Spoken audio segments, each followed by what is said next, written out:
To you live from the Sun-Times election headquarters in the West Loop.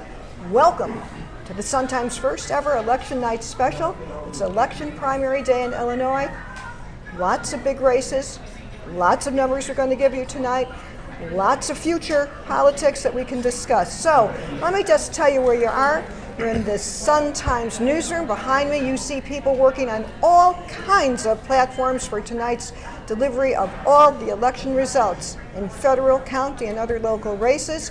We're working here on our print newspaper, digital platform, and of course our first ever Sun-Times live stream. So we're going to be giving you a lot of numbers tonight because we know you want to know first how this story of this long Illinois primary season ends. We're going to be joined tonight by a whole crew of Sun-Times experts plus other experts and analysts to give you the most numbers, insight, and analysis that we can. Now, tonight, follow us if you're on Twitter, hashtag SunTimesLive. For all election results, that's stories and graphics and more.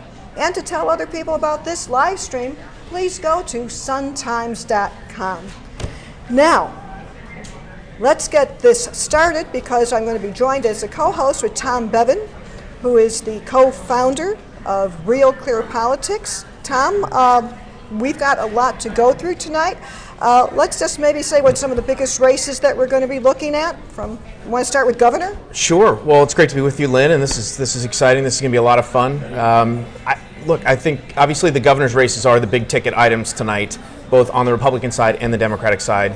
We have some very hard-fought races. A lot of money's been spent, especially on the Democratic side. Yeah. And we might be in for potentially a couple of upsets. We'll have to see how it goes. But right. So when you talk about money, we are on track, if you count both parties, and just in the governor's race alone, Tom, to be spending $160 million. Yeah. You know, it's funny.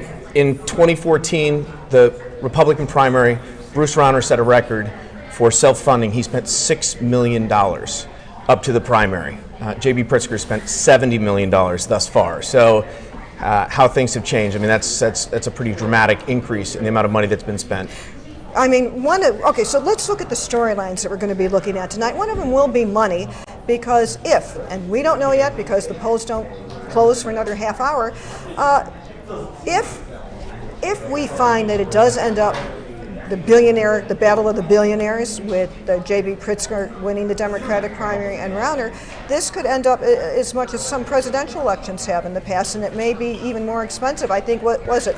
The last general election that was this much was in California, I think, when Meg Whitman won. So that's just one storyline. So here are some other things I think we could look at. And what I like about having Tom here, everybody, is that Tom is an expert in politics.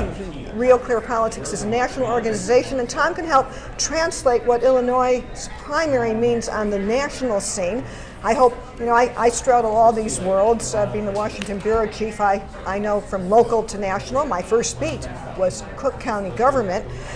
So here's what I think is interesting. Nationally, everyone is looking at the big race in Illinois 3 between Congressman Dan Lipinski and Marie Newman, because one of the storylines is there a progressive movement here that's going to unseat a 7-term congressman who is one of the most conservative Democrats in Congress. So that's a national storyline. But locally, you know what everybody I think wants to know as soon as we could get the news to you? Will Cook County Assessor Joe Barrios win another term, or will he finally, with all the negative stories, all the nepotism, all the stuff that has been just stacking up against him, can a political newcomer unseat him? And there's a wrinkle in that race, which we'll get to later. But the thread through all those races is sort of the grassroots versus the establishment. And we see that in the governor's race on the Republican side and the Democratic side. And you mentioned Marie Newman, Illinois 3. We've seen this in Texas, right, in the first primary, which was just a couple of weeks ago. We've seen Democrats struggling with their own version of what, yes, like the Tea Party, rebelling against the establishment. We've seen that in California and other places, and we're going to see it here tonight as well. Right. So in a moment or two, I hope to bring on Rumana Hussein, who's a deputy assistant city editor at the paper. If you could get Rumana up here, because we have we want to give you the highlights of what happened in today's election day and all the precincts and townships and counties of Illinois.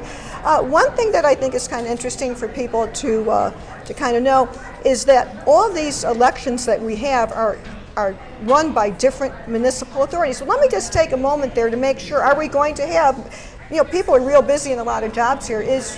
Are we going to be able to get Rumana to come up here? And I guess maybe not. Well, we'll keep on going. We're hoping, and maybe she could come on a little later to tell us what happened in the polls today. We are soon going to be joined, and I'm not sure. This is a live telecast for us. Sometimes things are up or down. We will have another guest coming in soon, and then I will introduce the guest. But Tom, I think when we're looking at storylines, what is the sense of election day for Illinois? Do you think that will come out of it, whether or not there's some upsets or whether or not it's turnout? What are the things that you think will really define today? Well, certainly, in an off-year midterm scenario primary, it's all about getting your base out. And what we've seen throughout the course of these special elections that have taken place since the 2016 election is Democratic enthusiasm is up really high. Now, the last primary we had with Governor Quinn, not a lot of Democrats turned out. It wasn't a very competitive race, and he wasn't a very compelling candidate as an incumbent. Democrats didn't really, were a little bit sour on him as a candidate. So the question is, let's see how many Democrats turn out today, and if there's a surge among Democratic turnout. And then also, on the other side, on the Republican side, I think last turnout in 2014 was 19% overall. I think low turnout in this scenario helps Jeanne Ives. If Bruce Rauner can turn out his vote in Cook County and the collar counties, he'll be in good shape tonight. If he doesn't, he could be in trouble. And actually, this is a perfect time to transition to the Sun-Times political writer Tina Svandalis. Tina, thank you for joining us, because I know this is a big night and you also have to do a story. So Tina's been covering this race since the beginning. She speaks fluent Springfield. She speaks fluent Chicago. So can you kind of tell us the high points of, just look at we'll be looking at the Democrat and Republican, but let's, with you here in the time we have with you, sure, why don't we focus on what's going on as we now wait the election returns for the Democratic race. Okay, so what we're looking for is J.B. Pritzker has spent a lot of money, as we know about. He's put in $70 million, so we want to know how much of the percentage of the vote is he going to get, how close is he going to get to his competitors, because this is a historic race where there's been so much money in there. So it's kind of like a lesson of, does this work? Does this work to get so much money and get all this political backing, or does this not work? So people are talking about Chris Kennedy kind of having a lot of momentum in these final weeks, so we're looking to see how close he gets to J.B. Pritzker, if he does upset him, and then we're also looking to see whether Senator Biss will get into second or third place, and if that progressive movement kind of shows up. This is interesting. So explain this to me. So you have billionaire Pritzker, who self-funded his campaign, and then you have mere multimillionaire Chris Kennedy of the storied Kennedy clan. And he's pretty rich. So isn't it interesting, the message that Dan Biss kind of closed with is, I'm the middle class guy here. Right. How did that resonate, and how did had that message from the beginning? Or did it evolve? He did. He called himself the middle class governor in literature and in ads, and he has the ad with his wife and his kids sitting at a table.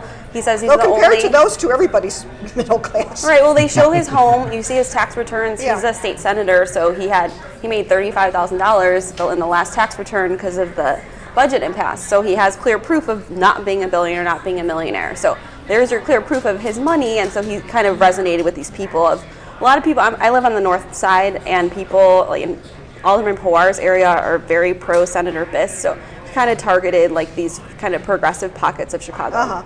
So what would you say is Pritzker's base, and then Biss's base, and what is Kennedy's base? Is it an ethnic group, a geographic group? How would you describe it? I think with Pritzker, he started out with like the Chicago Democratic machine operation, but had really good field operations. Like I mean, he had establishment. offices. He's the establishment. Yeah. But he ended up doing a really good job. That's what you can get with a lot of money. You can open a lot of field offices throughout the state. So he's saying that he'll do well all over Central, downstate. But I think the base was Chicago. I think with this is two northern suburbs in Chicago. His running mate is Letisa Wallace, a state rep. She's from Rockford. Yeah. So he spent his Sunday in Rockford, not in Chicago. Which is something you just reminded me. He had a stumble in the beginning because he had to replace his running mate. Yes, he did.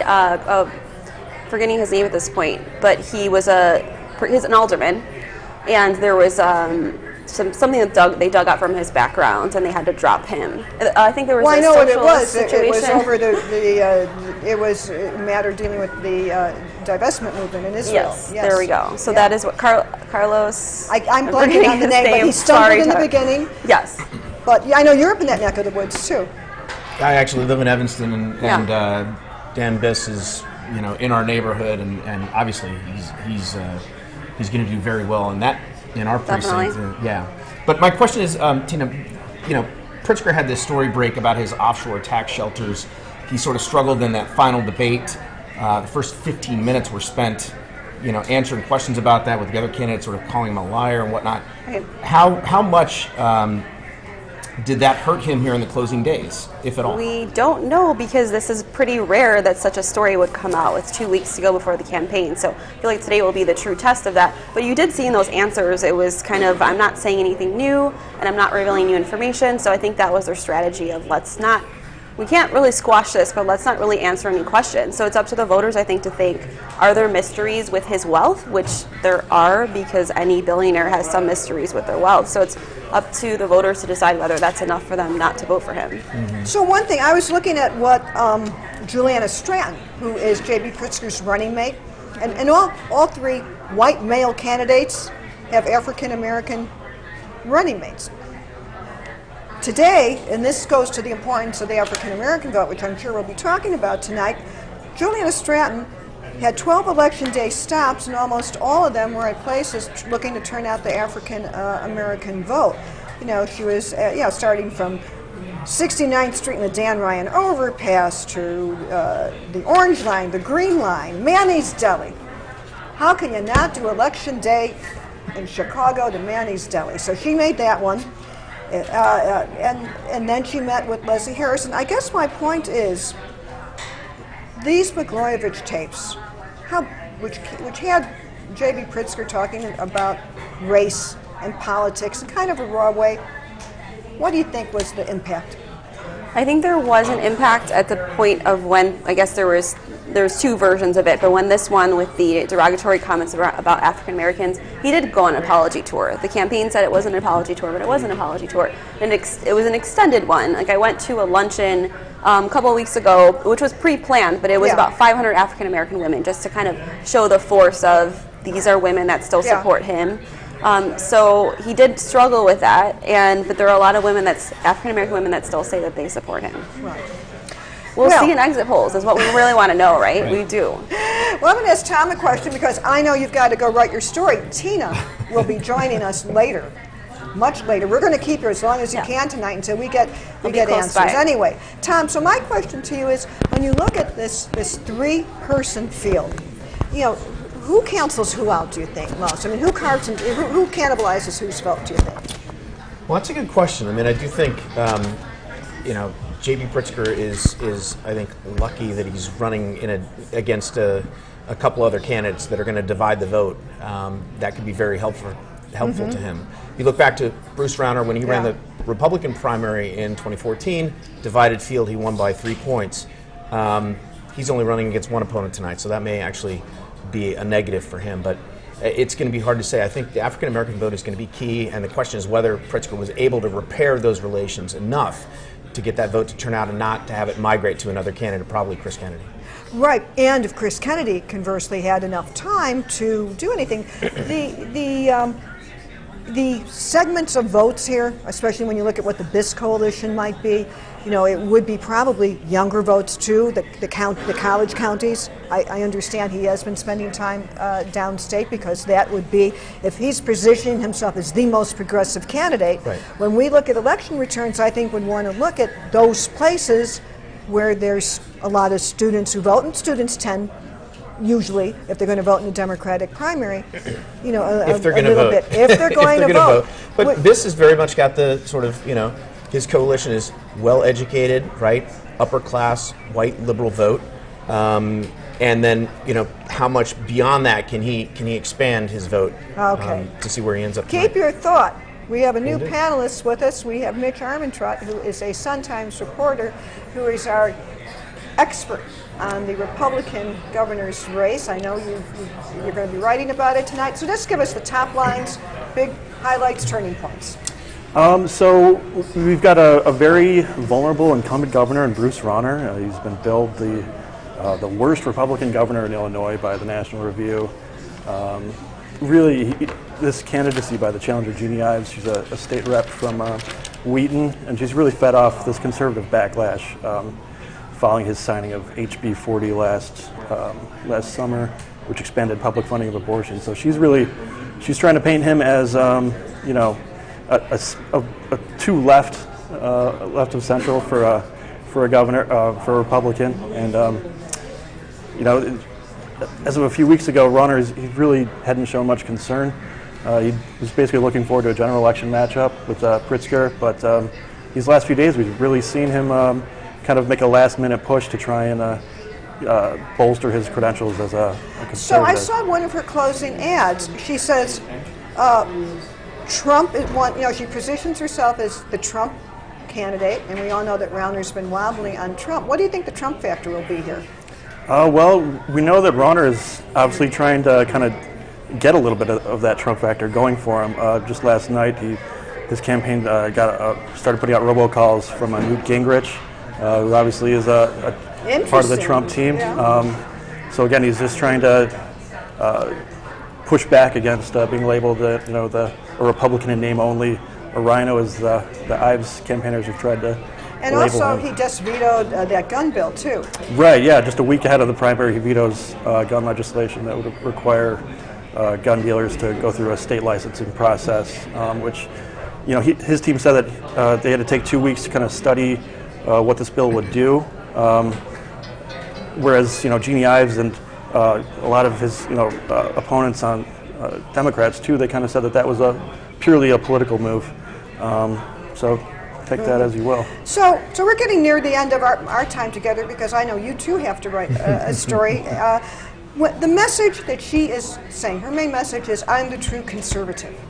How do you think that's working out for her? Well, for about 5 or 6, or I should say probably about 4 months, it didn't seem to be getting much traction, but we definitely see Rauner taking that more seriously this last week. Apparently the message has resonated with a lot of people in Trump country. But, I mean, it's easy to say that Jeanne Ives has all her support, downstate in the far suburbs. But, I mean, there's Republicans around the city who are fed up with him, too. So I think, as Rauner himself said this morning on a radio hit, I mean, this primary is a lot closer than anybody thought it was going to be. I was going to say, is the sense that she's got the momentum heading into Election Day? He's on the defensive a little bit? About 3 weeks ago, a poll put her 20 points back. And now last week, she said that her internal polling had her within 7 percentage points. It's hard to gauge exactly how close we are. We'll see. Probably I've got a better idea in the next hour or so. But we'll know more when we know more. Exactly, yeah. As we say in the news business, right? Okay, I'm going to ask Tom some questions, because I know you got to get back to work. Thanks so much for joining us now. Thanks, Tom. So, Tom, one of the things that there's another issue, I think, that bounces between these contests tonight that kind of transcend one race or another, because people have views on it, and that's abortion.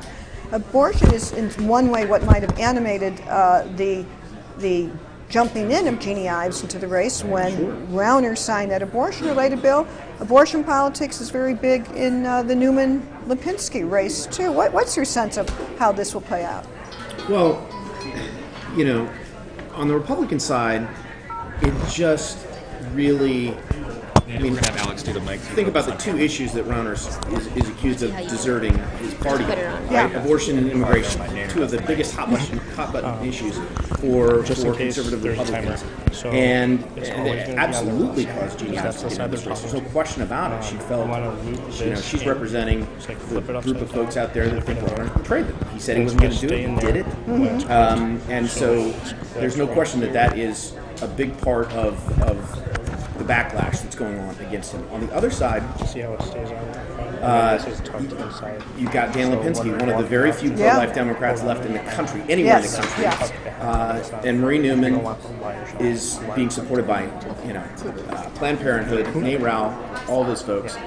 The question is how well that message plays in that district. That district is not as uniformly Democratic as some people. It's like it's a Democratic +6 district, right, according to Cook PBI, which is right. So whoever wins tonight in Illinois 3 is the one who's going to go to Washington. Is the one that's going to go to Washington. But we're talking about the south and west side of Chicago. There are a lot of Catholics there, and it's not a clear-cut winner in the way that would be in some of these other more heavily Democratic districts. Right.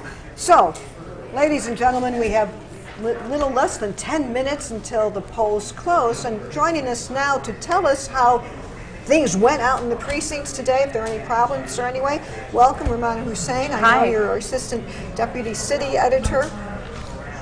You've been watching what's going on out there. I think there's a little dust-up dealing with this very hot race with Cook County Assessor. So give us the report. Yeah, well, so far, we had polls seem to open on time, and it was the weather was great. I mean, it was a little cold, but it was sunny. So far we haven't heard of any major mishaps. I mean, I'm sure there'll be more complaints as once polls close. But, with the assessor's race, as you know, there's been a legal battle to keep Andrea Rayla off the ballot, and she finally was on the ballot. But today what happened was on the ballot because they had to print them while she still had her legal battle. Exactly. So she was on the ballot, but some of the precincts we've been getting complaints that there were flyers that were put out that said that if you do vote for her, it's not going to count. So she actually had a press conference with her attorney, and they're calling for a federal investigation.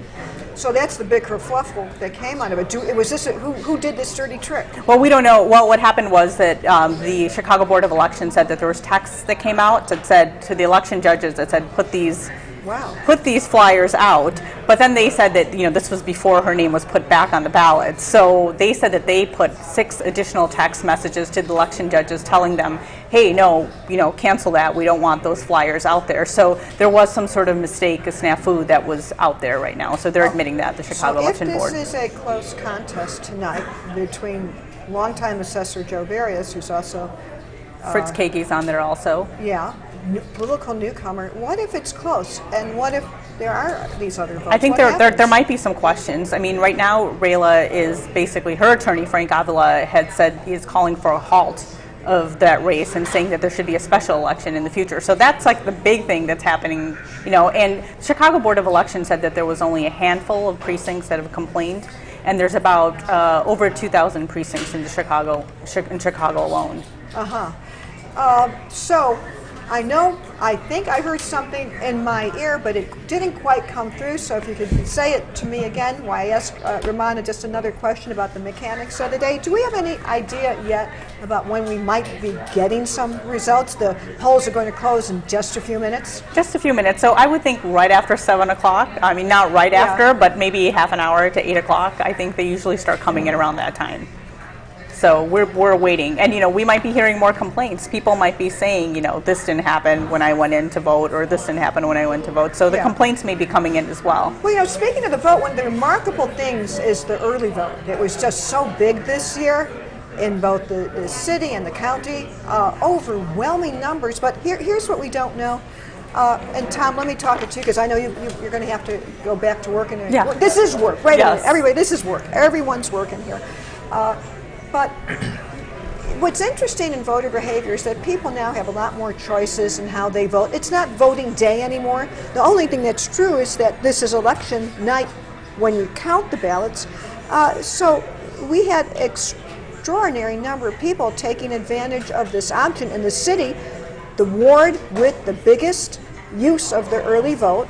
People at home or on your laptops, or if you're viewing us, try and guess which ward it is. I'll count to 3. The answer is the 19th ward had the biggest use of it. So, what do we, Tom? What do you make of this? Well, we just saw this story play out in Texas a couple of weeks ago. There was huge early vote. It was a big story. Democrats surged, and people thought that was going to preface a big night for Democrats in the state of Texas. But what we found out was that it's just people, instead of showing up on election day, they are using mail-in ballots or they're voting early. And so hold your thought right now, because polls are going to close in about 5 minutes. So we're getting real close to giving you numbers, getting results, seeing how this long primary season ended. I mean, it's going to be, I feel like I had a little bell here, we're going ding, ding, ding, it's over.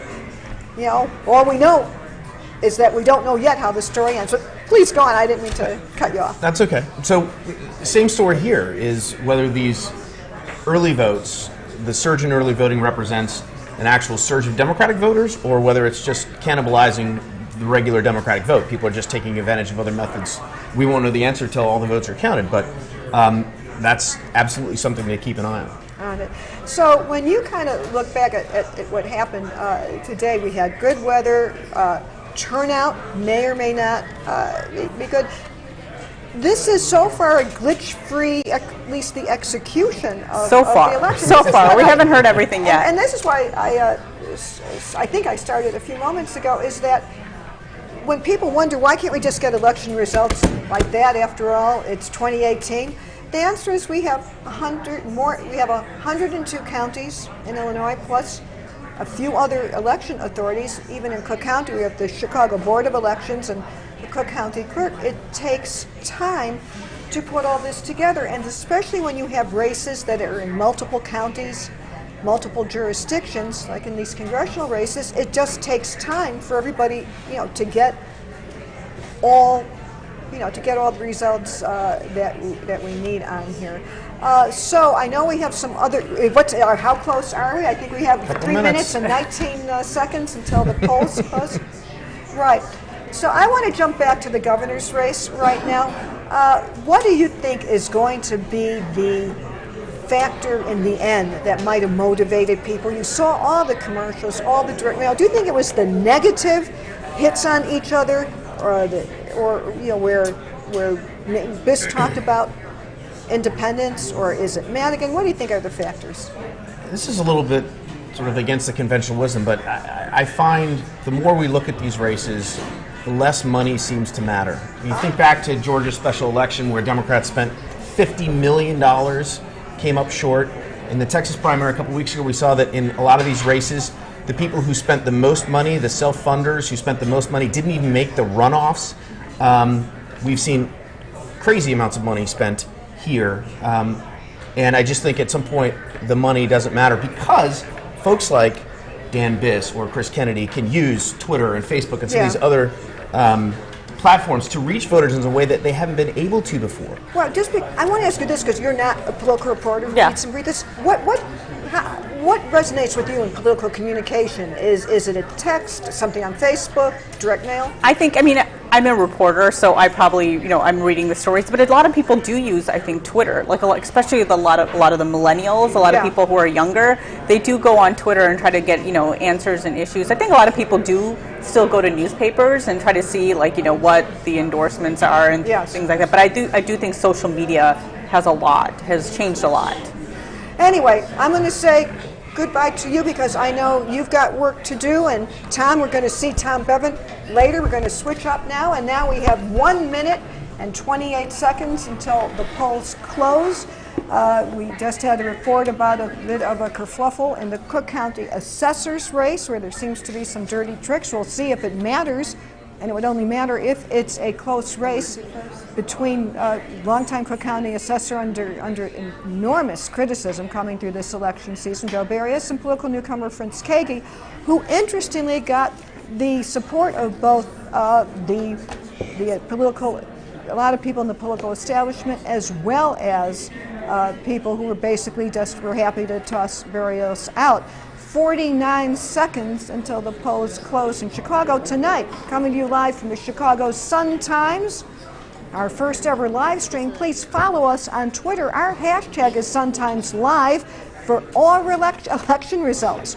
We've got stories, we've got Twitter, we've got tweets, we've got graphics, great graphic packages coming up. So follow us live here or on the web at suntimes.com.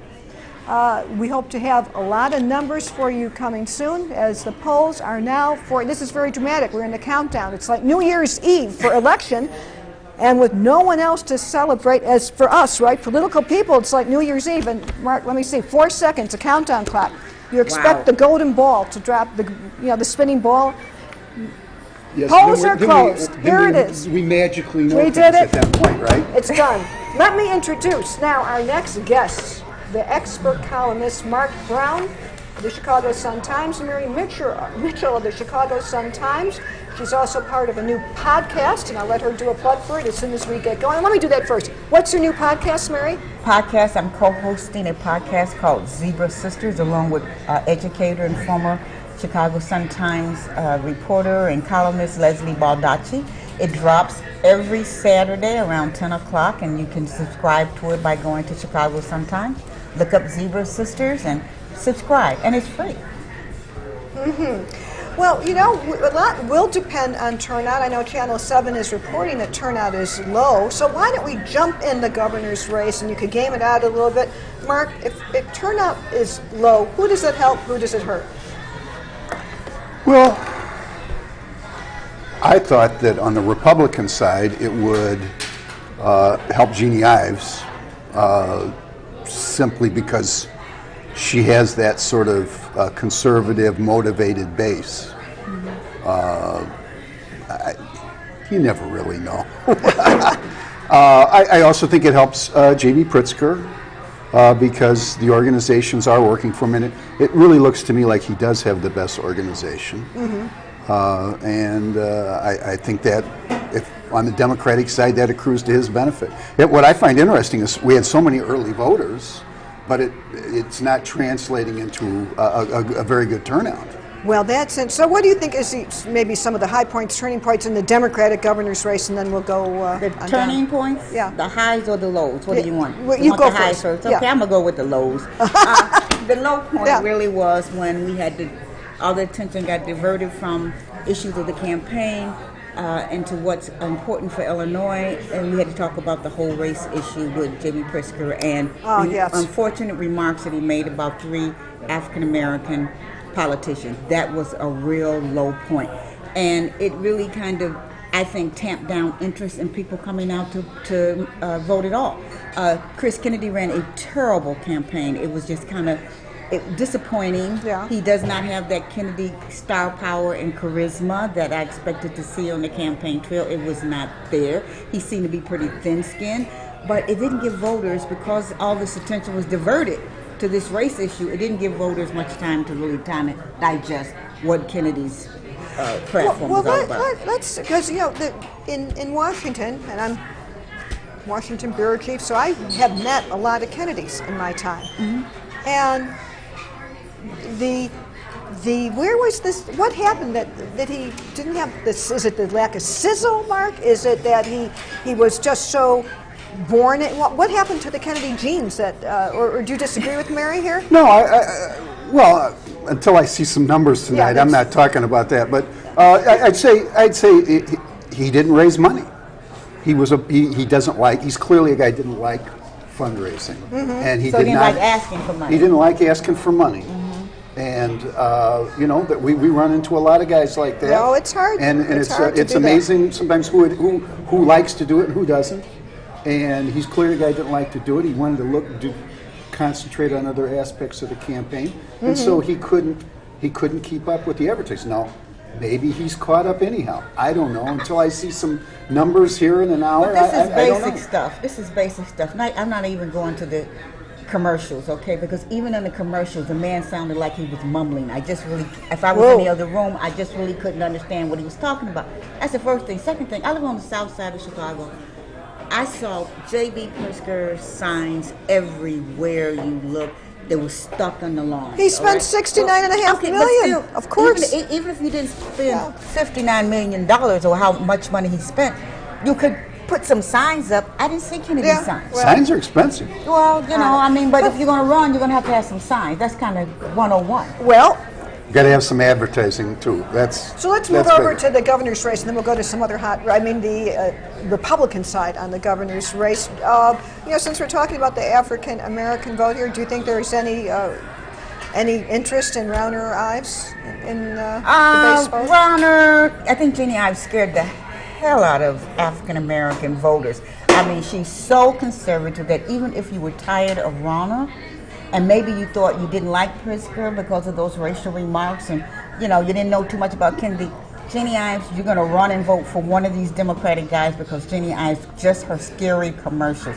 She was just she presented herself in a scary way to voters, and I just don't think that she has a chance of getting any type of, I don't think she had much of a chance anyway of getting African American support, but I think she really drove a lot of African Americans to look elsewhere. The reason I asked in the general election 4 years ago, Rauner, and remember even then Republican nominee Oberweis tried that, but hold that thought for 1 second because I do want to get to you on your assessment of the Rauner campaign, how he ran it, and then we'll go back to you on just that assessment.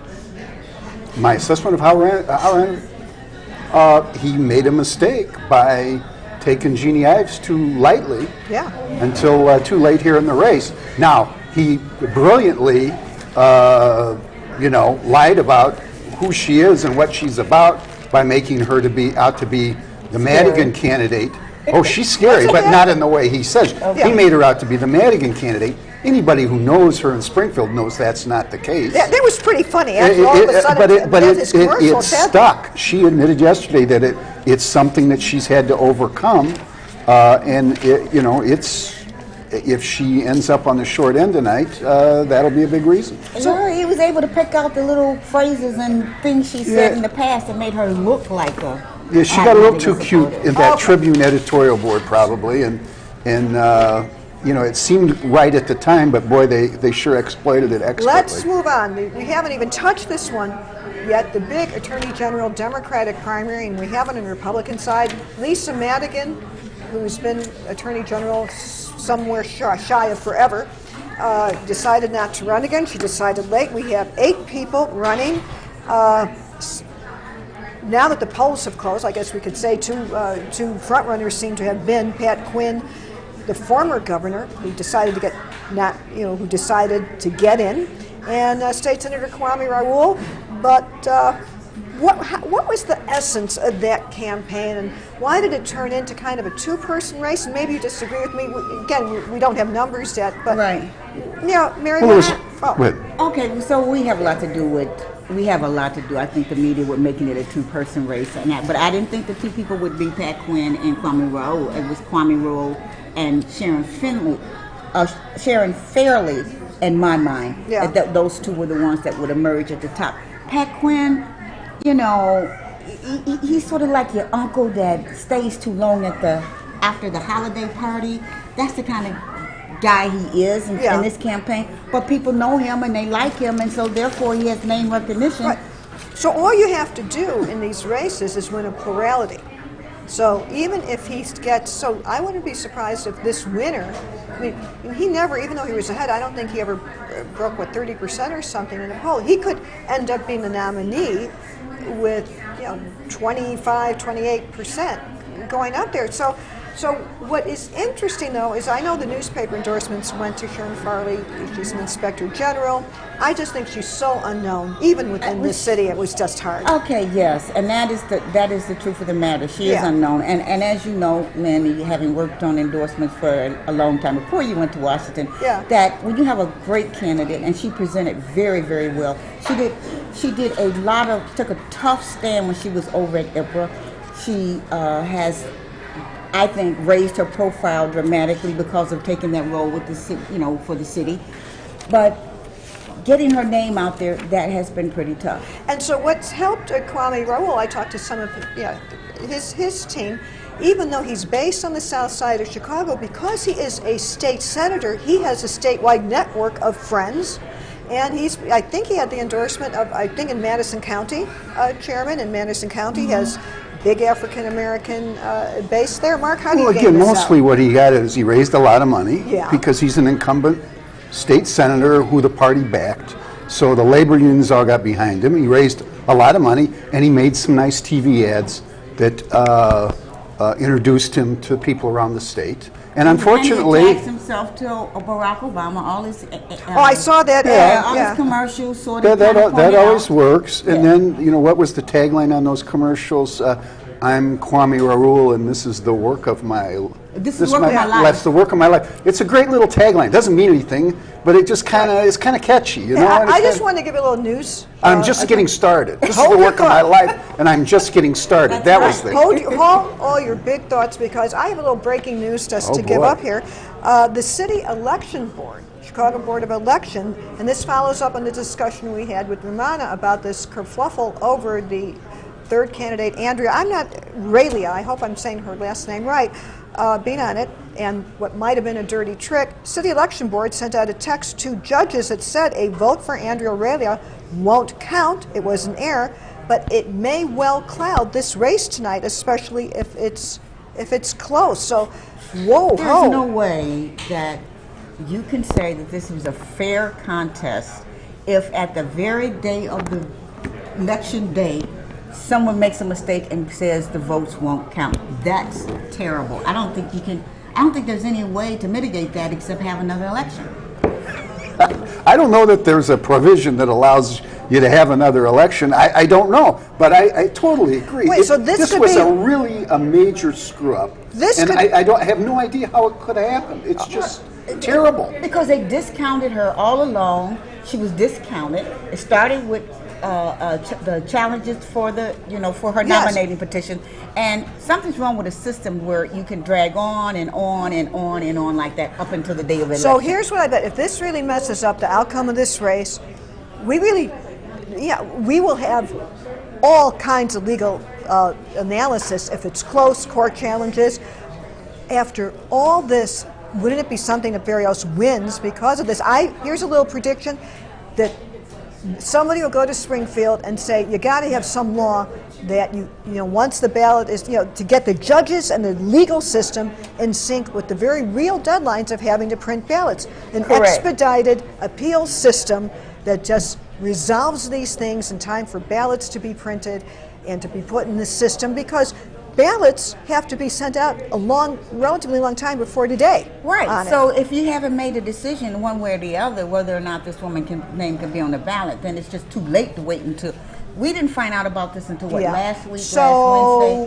One thing, do we agree on this? That one thing already that will, the fruit of this mess, and it may be a mess if it's close, will be somebody's going to have to change the rules to make the judicial system, the appeal system about whether or not you should be on the ballot, just have a deadline to get it done faster. Right, because you can't even tell if it's close if you don't know how many people wanted to vote for her, but her name was. Yes, they should rework the election calendar. But that all starts with, okay, Illinois wants this early primary for whatever reason. Well, hold on. It was actually earlier.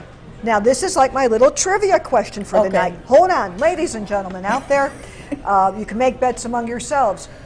What was the last year, and why did we have a February primary? I'm going to count to 3 to see if Mark or Mary, who they've been around. 1, 2, 3. Time's up. I said 2008. 2008. For the Obama. For the Obama. You came through. Correct. My mavens. I hope you all know what a maven is if you're listening to me. These experts knew it. So primaries can be changed, and that was our Illinois primary was changed in 2008 specifically to give then presidential contender Barack Obama an easy and early win in his run against Hillary Clinton. But I've been around covering this a million years, as you guys have. We've always had a March primary. I don't recall. We've always, this year we're the second one in the cycle. Texas won a few weeks ago, and I think after Illinois we don't have another bunch of primaries until May. Well, the big, we've added the early voting. Yeah. And then the early voting has crept both ways, but that's why the calendar is so messed up. And so let me go from the calendar to another big hot race here, Illinois Congressional District 3. Oh wait, did you have another point? Just back on that assessor's race. Okay. I mean, there's going to be a problem.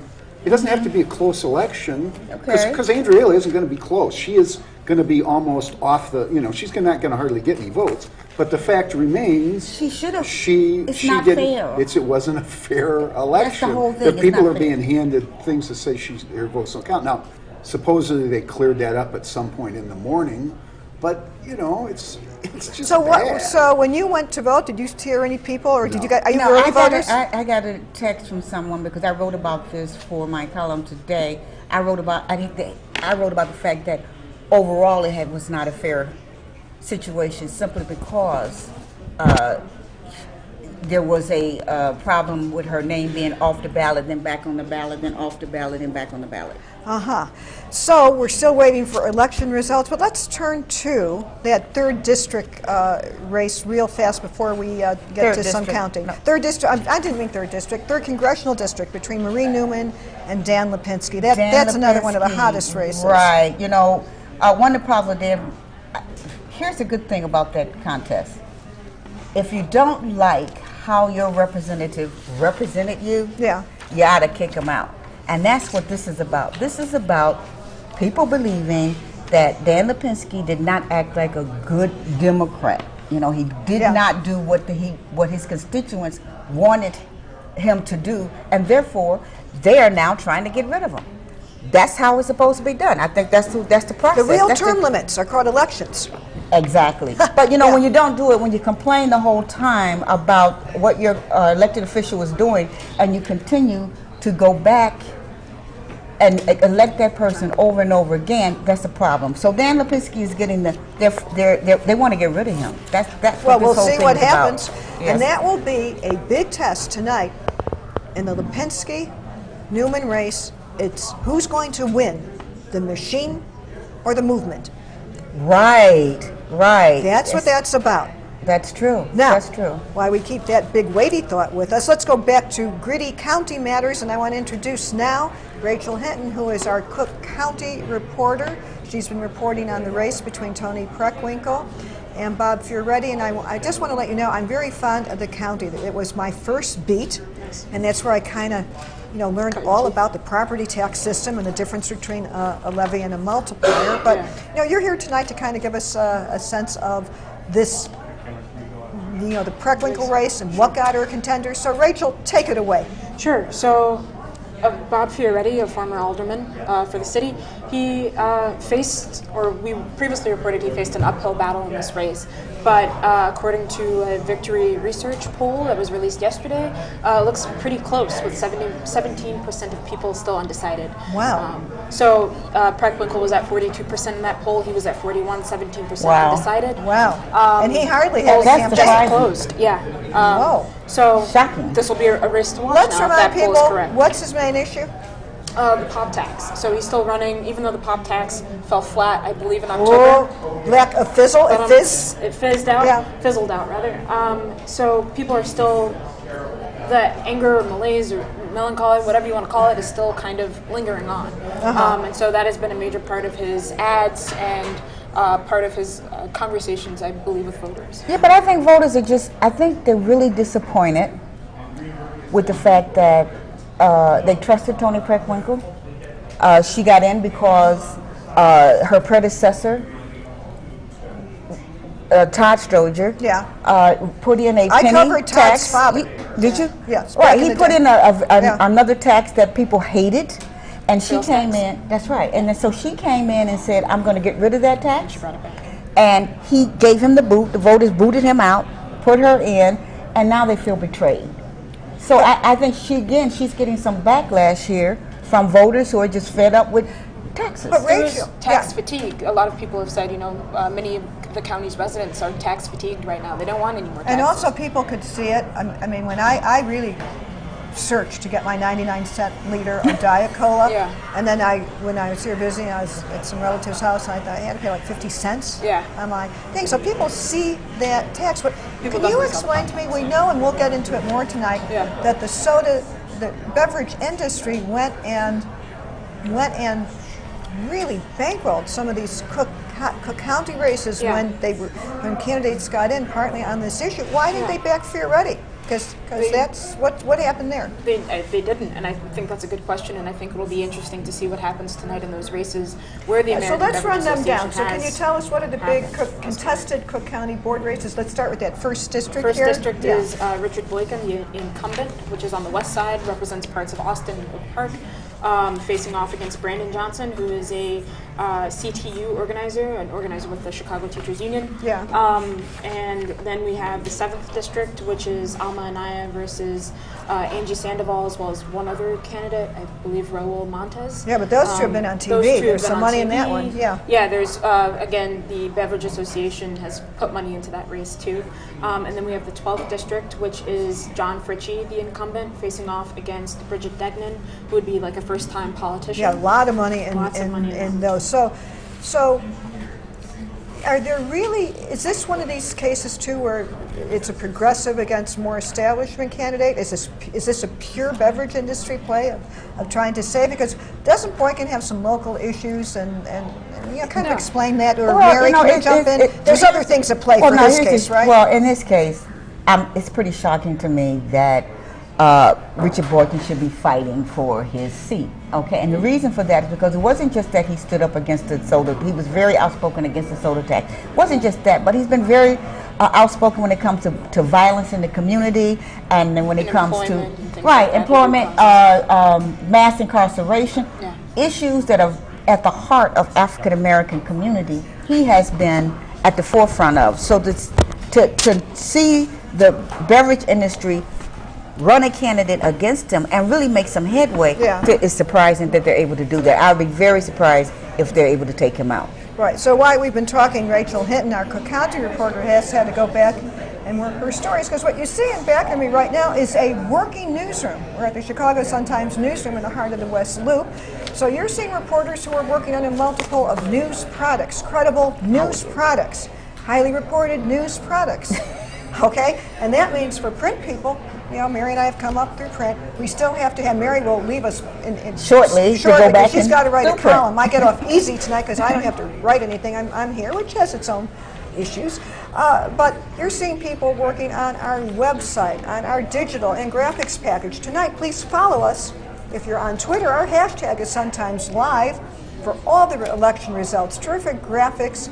And if you want to tell people where to find this live stream, please go to suntimes.com. Joining me now, John Seidel, who is our federal court reporter, who also is doing double duty and being our expert to help double down and drill into the Cook County assessor's race. So welcome. It's good to see you when we're not, working on some criminal or Justice Department angle.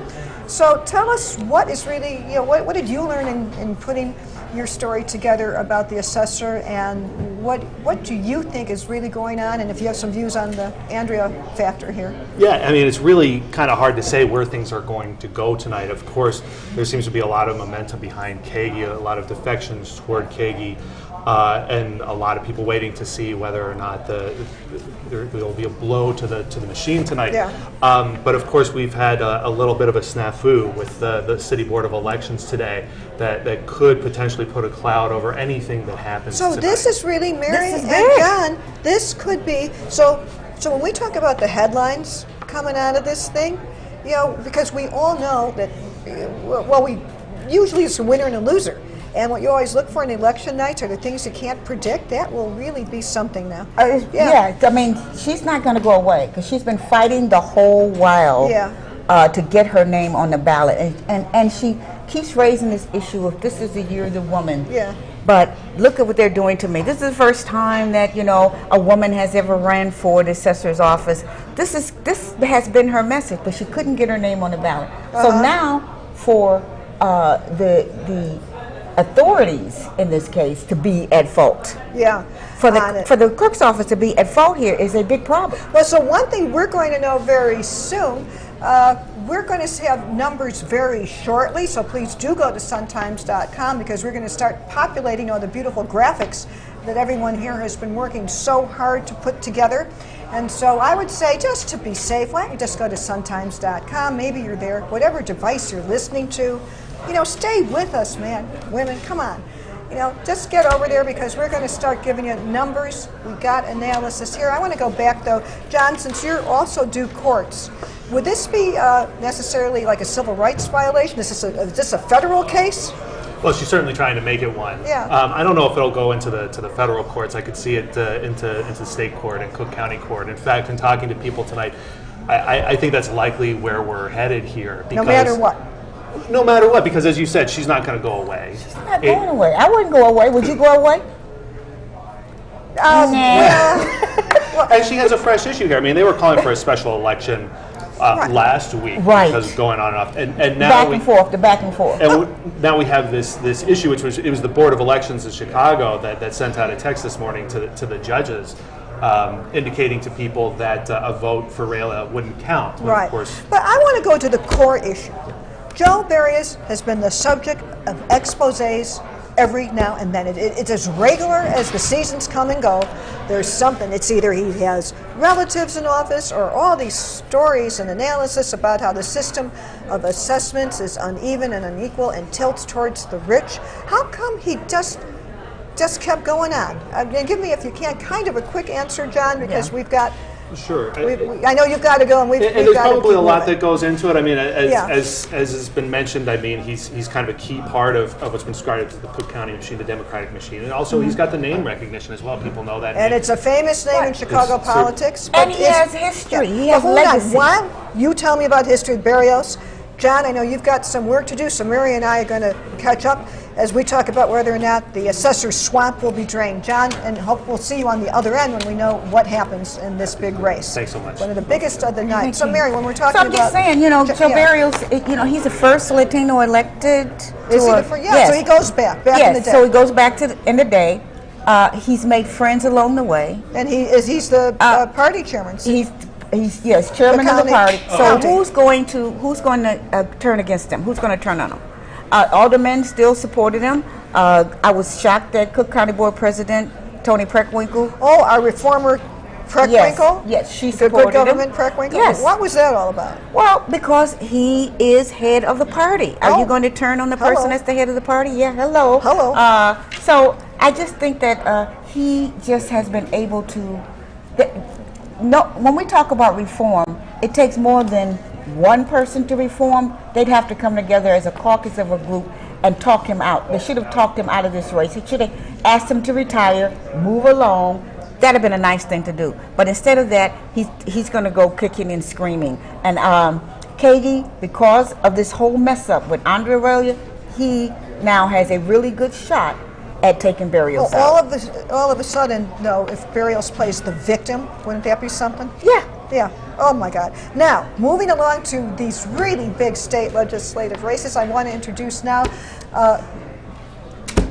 hold on, I have to cough, Marlena Garcia, editorial board writer for the Sun-Times. Thank you for joining us because you have been living and breathing these state legislative races, and she knows them all. She knows them all, and I know you've talked to everyone. So can you kind of just walk us through what are the biggest races that we're looking at tonight? Sure. Well, in the Illinois State Senate, we're looking really hard at the 8th district. That is Ira Silverstein's and the far north side. Oh my gosh! Yes, far northwest on the northwest side. Why is he in trouble? Well, he's held the seat since 1999, right? We called him damaged goods in an editorial, by the way. He was accused of sexual harassment last year by a victim's right advocate whose legislation he was sponsoring.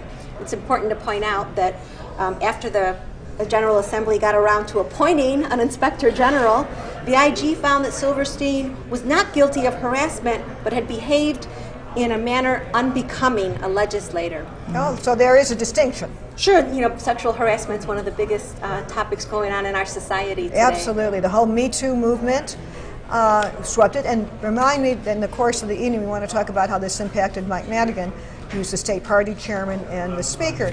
So, but Silverstein has multiple contenders. Does that help him there, or what's going to happen? I think it helps him. It could help him tremendously, right? He has 3 opponents. Chief among them is Ram Villavalam. He's been endorsed by the Sun-Times, the Chicago Tribune. He's a labor union activist who has worked on legislation down in Springfield. His policy chops are great. And in this case, I know there's ethnic politics up there too, and Silverstein is relying on a good base Jewish American vote, especially up in up along the far northern edge of the city, and I think the district goes into some of what Skokie Evans, not Skokie, but it goes up. It does go into Skokie. A little bit of Skokie, not all of it. A little bit of Lincolnwood. Because some of Skokie is represented by. Anyway, yes, it is Silverstein. Yeah. I should have stopped where I was ahead there. But here's what's interesting in this case, though. Even some of the local elected officials are divided on him, right? Right. Well, it's really interesting, too. There was a flap over the weekend. Silverstein was touting an endorsement by Lou Lang, Representative Lou Lang. I'm glad you brought that up. So Lou Lang is the Niles Township Democratic Committeeman, the big boss out there. He's an assistant. He's like number 2 in the House. And Lou, I guess being a good party guy, was giving Silverstein the benefit of the doubt by saying nothing. And then, whoa-ho, he thinks that Silverstein appropriated his likeness on a piece of direct mail, and then what happened? And then Lou Lang endorses Ron Villevallum. Yes. Lou Lang was ticked off. Oh, right, so he stopped being the good party guy, right? Well, I think when you start messing with people's names, likenesses, and endorsement, okay, and I saw a picture of it, you just go too far. It's one thing. We've seen in this election some candidates who are using like Harold Washington endorsements. Okay. Right, okay, Harold Washington said no, can't speak, he's gone. But we had in the 25th district the same problem. We had Carol Moseley Braun, former Senator, U.S. Senator Carol Moseley Braun, complaining, saying that Flynn Rush, who is running in the 25th district, a whole crowded field of great candidates, trying to get that seat from Barbara Flynn Curry. Yeah, big. Yes. That is a big one because she's held that seat for decades. Right. Plus decades. I covered her in Springfield a million years ago. Yeah. So she says that's big. That Flynn Rush used her name and said she endorsed him when he didn't. There's a Cook County commissioner who was caught up in that, Luis Arroyo Jr. He came out and said, "I am not supporting Flynn Rush, even though he's saying so." I know. So that's we're going to soon have recaps. As soon as I see them, we're going to start getting you some real numbers. But what other in that race? It's again multiple candidates. Whoever wins that is going to go to Springfield, right? There's no Republicans that you could find out there, or is there any real? Not at this time. We'll see if they slate someone. Right. So that's one of the phenomenons here, is that in these heavily Democratic, and there's some Republican territory too. So basically, who wins that one, and even in some of these other races. But that's why these people are fighting so hard.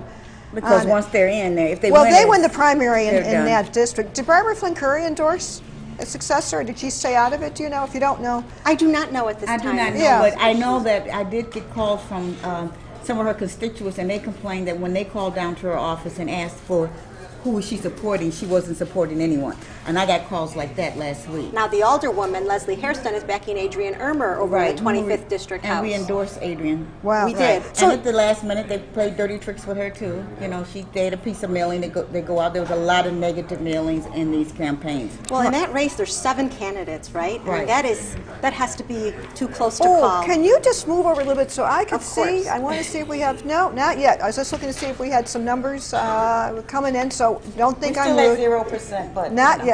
So here's another big open seat race. Speaking of Northside, I'm sorry, you're not done. You. Yes, ma'am. Okay. So my question is, and we've been hearing this, that there was low turnout today. Yeah. Can you just give me your thoughts on why would there be low turnout when Illinois is in such bad shape and this is such a big race? Why would there be low turnout? I would be stunned if it really turns out to be low, but it's hard to buck history. Traditionally, it is very hard to get people to run in midterm races. To vote in midterm races. If you could scoot over a little bit, we have our first returns coming in now. Yes, now, speaking of, I don't know if we have been speaking yet, but now we're going to talk to a very big primary in the 6th Congressional District, where you have 1, 2, 3, yes, it is the 6th. You have 7 candidates who are running for the nomination to take on Republican incumbent Peter Roskam, who I hope we'll hear from tonight, and I think I lost my numbers, so sorry, but yes, You got a peek at them? No, it's there. I think there. I think we're still running some. I think the technical term is glitch, but we're I going think to it get was back Kelly to you Mazeski who was leading that race. on it. But we'll see it's there. But I want to go back to our state house races now. Yes. There's an open seat in the 17th district that is in that Glenview parts of Skokie there, and it's open because. Whose seat is it that became a running mate? Explain that to me. Okay, Representative Laura Fine is leaving the seat to run for Illinois Senate, which there's an Illinois Senate seat open because Senator Dan Biss is running for vacated. governor. Okay, so you have 1, 2, 3, 4. You have 5 people there, and I kind of thought the front runners were Mary Rita Lukey, who is running with the help of the progressive wing of the Democratic Party, and Jennifer Gong-Gershkowitz. What a ballot name for that area, right? You know, with a big Asian American and Jewish population. But she was running a lot of ads. So Madigan's been paying for a campaign. How do you game that one out? Well, I think it's going to come down to Jennifer Gong-Gershowitz and Candace Chow. Candace Chow also has some money in this campaign, and she has been hitting Gong-Gershowitz hard in the mailers, painting her as a Madigan lackey. Now, I think Mary Rita Lickey is coming on strong here at the end. She's gotten some key endorsements, and we'll see how that helps her. But Jennifer Gong-Gershowitz has really had to not apologize, but take a strong stand for being backed by Michael Madigan and the Democrats. Well, why? She has apologized for that? Not quite apologize. She had to defend herself. Okay. They all seek backing from the well, it's the more House than party. backing. He paid for a lot of her campaign. See, this is how we're doing a little bit of a transition here to Mike Madigan, whose usual big interest is just maintaining his majority or supermajority in the Illinois House. Mm-hmm. Okay, one of the ways he controls people is that he basically pays their campaign. You can't. It's hard to raise money. So at a time when Mike Madigan becomes a story because he is controlling, the General Assembly. When he becomes a story, why would you want to take his money if you're going to run for the first time in a campaign like this? Why would you take it? It's a lot of money. It's hard to turn down. If she wins tonight, we'll know why she took the money. Okay, and on that thought, on the money, we're going to move on, because I know you're going to be looking at a lot of election results for us, and if you find that there's a winner that I'm not paying attention to, just come up to the desk, and if I have to, I'll rip off my microphone and just I will put it on elbow you and let you know that I have a result. Okay, good. So, Mary, I just want to chat with you a minute. Okay, thank Why you. we have, why we have you. You know, when we're talking about Mike Madigan, he also has another drama going on tonight, and that is the state central committeeman and committeewoman races that are going on, little notice seats that really have to do with keeping party power. Well, that's right. And, we kind of don't pay attention to the state committeemen. Right. 36 people, and one of them is the chairman. Right. So, but you don't really pay attention to them until you start things come up like judges have to be appointed. Yeah. Those kind of issues, when they come up, then we start paying attention. This is where Mike Madigan wields all of his power. Yeah. And that's where he invest in people who are later going to come to his defense. On it. So, joining me now, we're going to turn to congressional races, is Dan Mahopoulos, who is keeping an eye on some of the big congressional races. We're going to talk about the Lipinski race, where I did some coverage on. I'll handle 3. You're dealing with the 4th, which is a big one, and then we'll talk a little bit about the 6th. And if we get some results in, I'll jump to that, and then in which case I'll ask you to move so I can see this screen. So set up what is going on in the 4th Congressional District. I know it's an open seat because Congressman Luis Gutierrez is retiring. It was a surprising last-minute announcement by Luis Gutierrez, who has flirted with retiring for many years, to retire, in fact, this year, at the end of this year, and he immediately anointed Jesus Chuy Garcia as his chosen successor. Now, a couple other candidates, a couple of community activists are vying to block that plan. Hold that thought. If you can move over a little bit, we're going to have our first results. Oh, nope. No. Oh, yes. Okay. So now, in the 6th, this is the big one, the 6th Congressional District, where you have 7 Democrats who are competing to take on Peter Roskam. We have in the lead now is Kelly Mazuski, who has been the best funded candidate, followed by Carol Cheney, who's a former chief of staff for Congressman Bill Caston, and then Bill Foster. So Maszewski's at 33%, Carol Cheney's at 19%, Amanda Howland, who ran in 2016, who had the nomination, is at 18%. So this is going to be a plurality contest. I bet that the winner, we'll see if Maszewski, there's just too many people to split the votes there. So some of these people. Maszewski wins says what? If she wins. If she wins, she will take on Peter Roskam, who is we hope to talk to later tonight. He'll be calling in once this primary is done. And this has been a race that has been in the national spotlight because Hillary Clinton won the district. So it was seen that Peter Roskam was vulnerable. He's kept a low profile, tried not to have town halls where people could come and attack him and have him say something wrong, why this whole thing is played out. But this means that whoever wins this 6th district primary, even if it's Kelly Maszewski, who did have the most money, she got most of the big endorsements, both from figures. She had Jan Schakowsky's endorsement and Sherry Bustos, plus some of the power players in Washington. But she starts out having to start from scratch money-wise, and Peter Roskam, who had no competition, will be able to start out with a lot of money. So let's go back to the 4th, because whoever wins the 4th tonight, it's a heavily Democratic district. They're the ones I'll be covering in Washington, when the new Congress is sworn in next January. Yeah, in all likelihood. I mean, the district is one of the most gerrymandered districts in the country. But gerrymandered for a reason. Well, it is a district that's designed to virtually ensure the election of a Latino.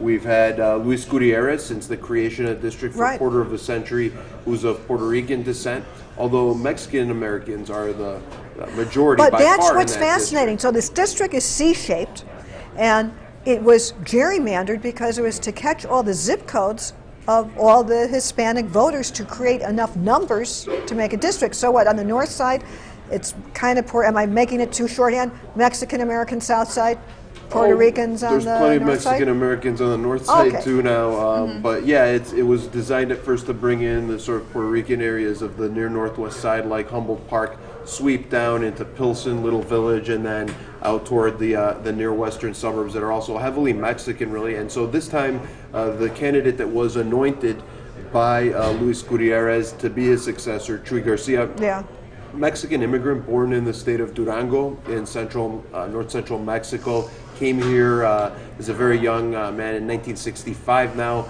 going to turn 62 next month.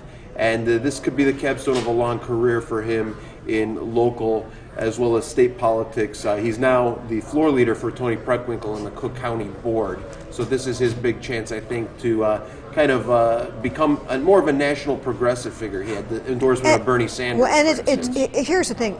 Sometimes in Congress when people come there, I can't tell one from another, and if you're not either a famous sports figure or the son and daughter of somebody, Chuy is going to come with stature, partly because he's already been on the national circuit.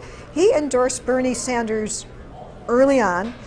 Sanders backed his bid for mayor, and then Bernie, and when he ran for president, Chuy became a national surrogate for him. So he has a lot more experience, exposure, and frankly, I think polish than some of his competitors did in this time. And so if he wins tonight, I think he does have a running start in Washington. Well, he may have a running start, but I'm going to be watching these numbers because, unfortunately, like in the African American community, it's not the Latino community is not a monolithic community. So you have Mexicans and you have Puerto Ricans and Central Americans. Yes, and so in some instances, people don't like the fact that you anointed. That Luis Gutierrez anointed someone to take his place. Oh, absolutely. They thought it was unfair. It was a machine move. Right, so everybody's not down with the machine these days. That's the whole point. So now I want to go, we have news, and we're going to the North Suburban 10th District, where the incumbent congressman is Democrat Brad Schneider. Now, he has a potential race, I can't yet game it out because we have numbers. There is a Republican primary, and we have less than 1%. Jeremy Winus, who I kind of thought would have been maybe a front runner, we'll see how the night goes, he's at 32%. His two competitors, right now it's just an even, a third, but like I say, we don't have a lot of numbers in. But what this will do is guarantee that Schneider will have to be careful and probably have a real campaign. Now, in District 14, this is a suburban district where the incumbent is Randy Hultgren, with just a small bit of the vote in. It doesn't look like we have one candidate in the small percentage vote, Underwood, and I'm blanking on her first name. If anyone can help me here, you could see on the screen that it may be a route, because that's a very, when people sometimes start out with a lot of numbers, Mary, they kind of fade away toward the end. It may mean something, but it may not. But here's what I caution: that is a heavily Republican district in the 14th, so whoever runs there will have an uphill battle.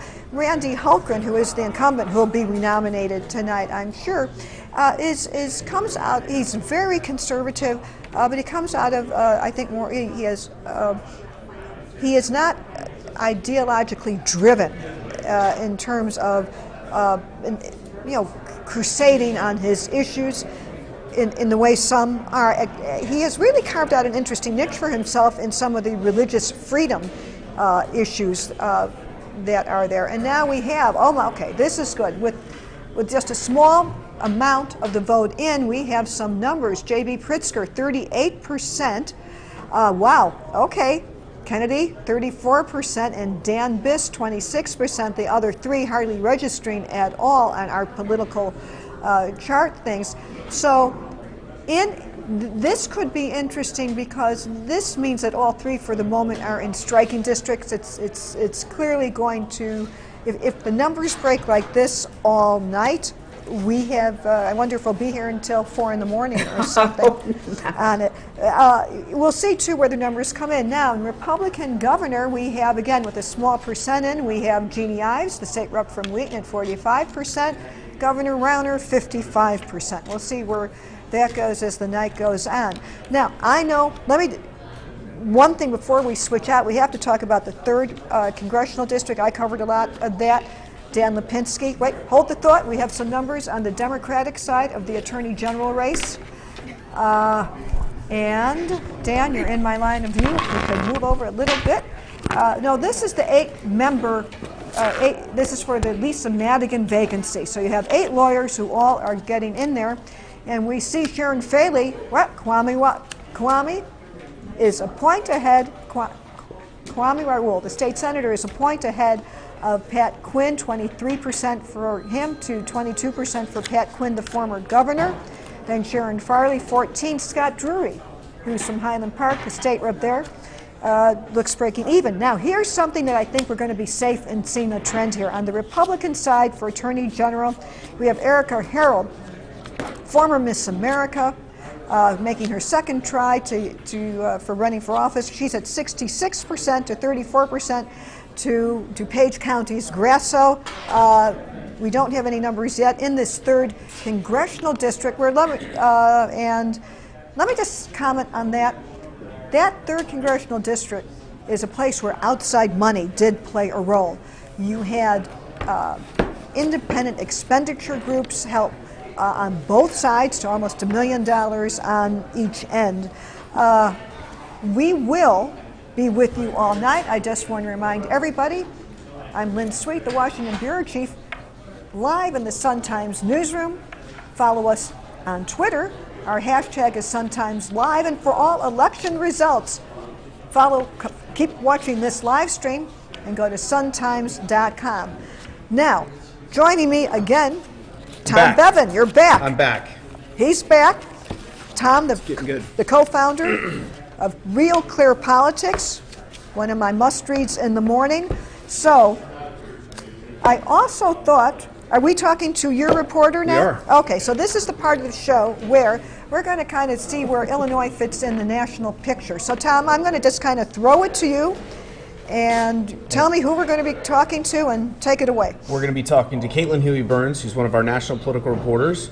Caitlin and I are also on a softball team. We've played softball together. That's right. Caitlin, you played softball with Lynn Sweet. Hi, yes, I did. Caitlin, welcome to the Sun-Times.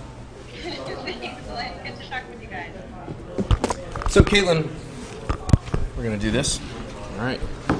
So, Caitlin, we'd like to talk to you a little bit about how how Illinois fits in the national picture. Obviously, the second, we've had a number of special elections since Donald Trump took office, but we are the second primary, official primary, following on Texas.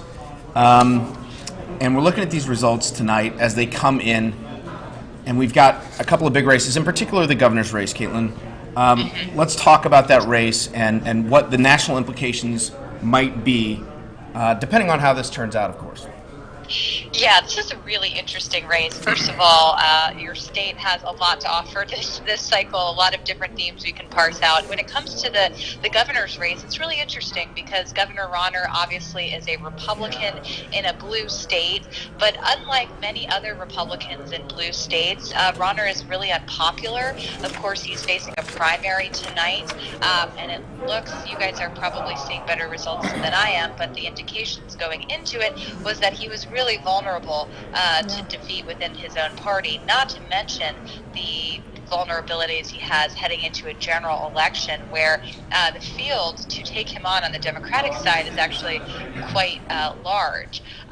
You have seen, though, Republican governors in states like Massachusetts and Maryland be really popular and well-liked by voters there, but you're just not seeing that in Illinois. So it'll be interesting to see what the primary results are tonight. Number one, if he makes it through his own race, and number two, who is the candidate to take him on.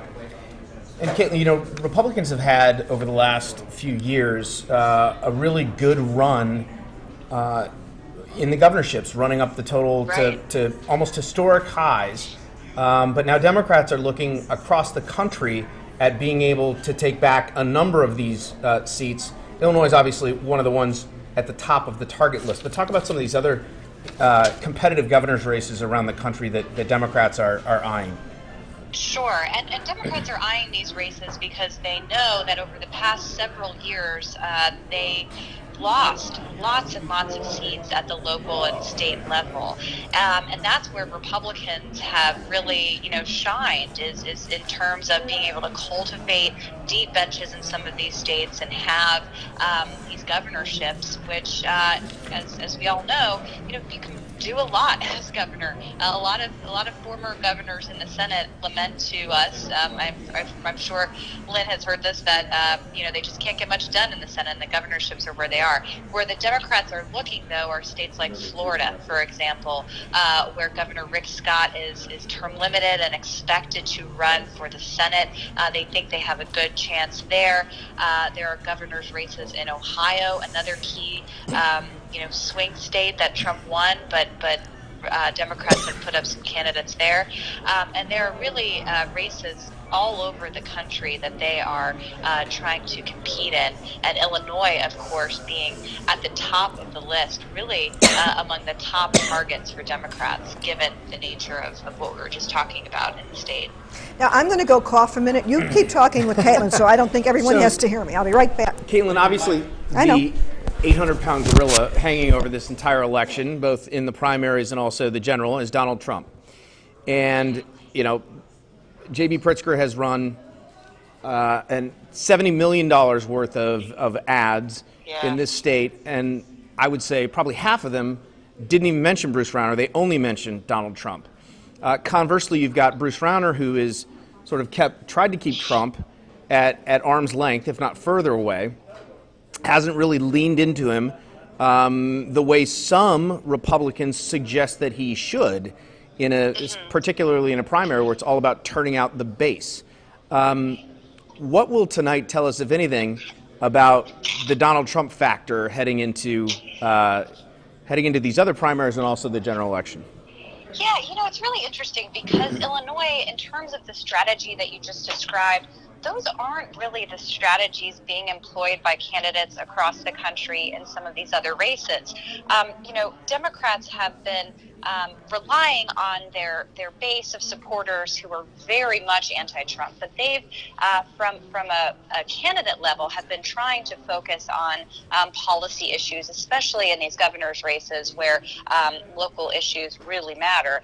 And Republicans, meanwhile, despite the president's poor national poll numbers, he's still very popular among Republicans. So you've seen a lot of Republicans candidates running for governorships, but also for Senate and some House seats, kind of lean into the president and try to at least capture his base of support while also trying to get independent voters. And so you're seeing a little bit of a flipped script here in Illinois, but I think it's also given, it's because the makeup of the state, the dynamics are a little bit different than some of these others. But, that $70 million, we'll also see kind of what the value of money is in some of these places. So I know, Caitlin, I just have a question for you on this. Do you think that if whatever happens in Illinois will foreshadow what happens in the next series of primaries? Most of them will happen next in May, I guess. Right. Well, so what we're looking for in the primaries tonight, I mean, at least I am most interested in this Democratic primary, of course, where you have that challenge coming from the left to Lipinski. Yeah. And, Democrats have blessings and curses. The blessings, of course, are that they had a surge of candidates interested in these congressional races. They've been able to recruit a lot of folks, and they've had a lot of people just sign up to run without much experience. You've also seen this kind of, push and pull between the more traditional kind of establishment-oriented Democrats are starting to use that word, and the more liberal and progressive wing. Of course, we saw this play out in the presidential primaries, but in a place like Illinois, where the Democrat, at least in that district, is expected to win generally, they have a little more room to kind of flesh out some of their ideological differences and policy differences. And so you're kind of seeing that there. Now, after last week's special election, you heard a lot of in Pennsylvania, you heard a lot of Democrats say that we really need to focus on recruiting candidates, the right candidates for their districts, so and here's be tailor-made for their districts. And we'll see if that's right. Sure. So here's my closing thought as we move on, Caitlin. So we've just said very important, weighty things about how Illinois fits in the national scene, but I guess a lot of people in the morning here will still say, what happened in the assessor's race? And that will leave the nation wondering what the heck is going on in Illinois. But Caitlin, I'll let Tom say goodbye to you as we move on to the next part of this live stream at the Sun-Times of election results 2018 primary. Great. Caitlin Huey-Burns, national political reporter for Real Clear Politics. Thanks for joining us. Great. Thank you, guys. Bye, Caitlin.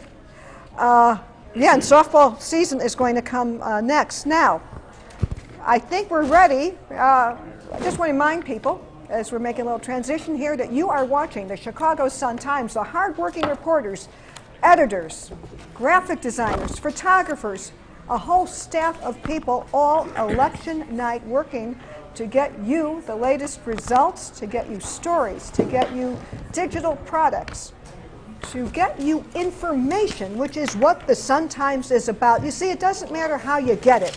Isn't it important that you get your news from a credible source? You could get the Sun-Times in print.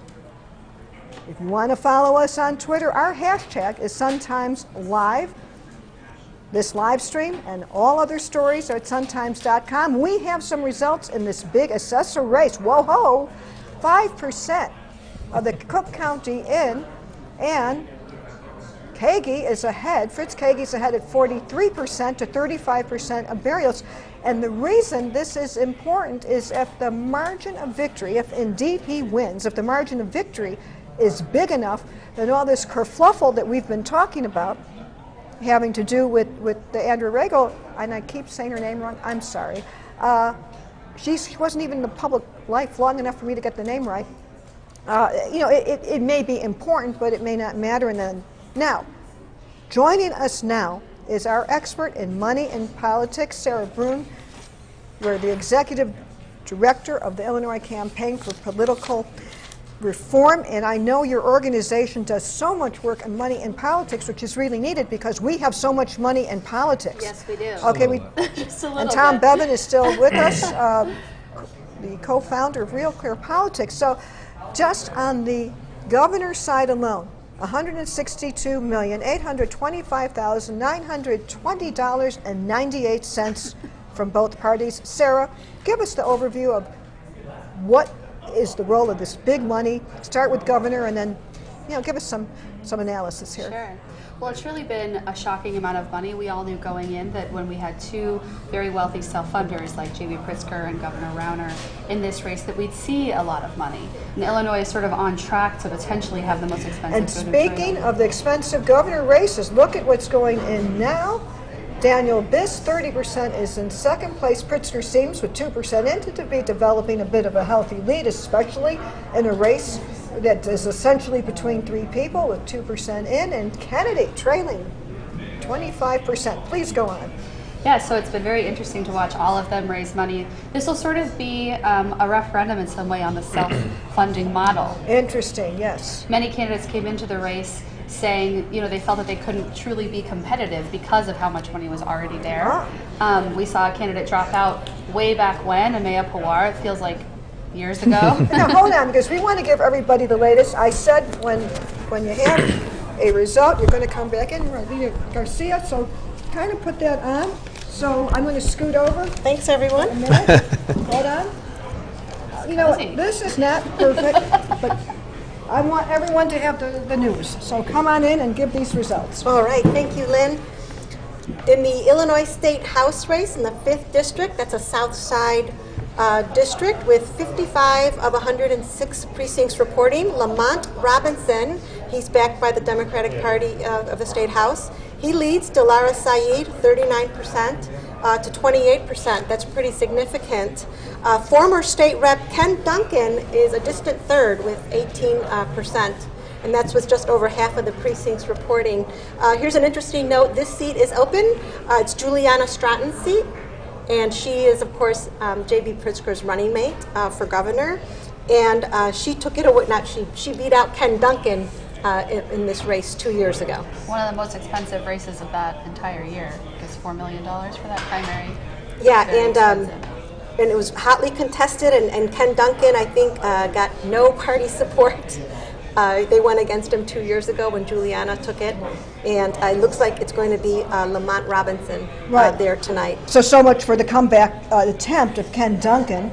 Exactly. On it. So good. Thanks so much for coming in. My pleasure. Thank you for having me. Barge in any time, because we want to give everyone here, and I hope I'm being picked up on everyone's mic. Good. We want to give everybody here the latest results as soon as we have them, because we have a bunch of people working. We're a working news organization. And I am going to put my microphone back on. So, I hope you don't mind the interruption, but that's part of, isn't this part of the drama of real election night, Tom and Sarah? There's an energy here. Well, here's the thing. I feel very much that if we know it, everyone out there should know it too. So anyway, let's go back to talking about money and politics. And I lost your train of thought for you, or maybe you still have it. So where are we now? So J.B. Pritzker has raised about $70 million. That's completely self-funded. Chris Kennedy, almost $7 million. Dan Biss hovering around $6.7 million. So they all raised money from different sources. Dan Biss actually came into the race with about $2 million that he had sort of stockpiled from his previous fundraising efforts. Because he's already a state official, so he had a state fund where he was available and he had to raised spend money to it. potentially run for some other offices, but he didn't use that. So J.B. Pritzker was really burning through that money at 100% burn rate throughout the entire election cycle. I mean, his campaign's been in full swing for about a year at this point. Whereas we saw Biss and Kennedy and even Bruce Rauner and Jeanne Ives wait to run their TV ads until the last couple of months. It's part of the reason we don't know exactly how much has been spent. Well, here's what's interesting about Jeanne Ives is that she had, she had one benefactor that really made her campaign viable, and his name is Richard Uihlein, and I know about him because I like to write about underreported major donors in our area. So he kind of came in, and he was once a backer of Rauner, and then he basically bankrolled her campaign. What happened there?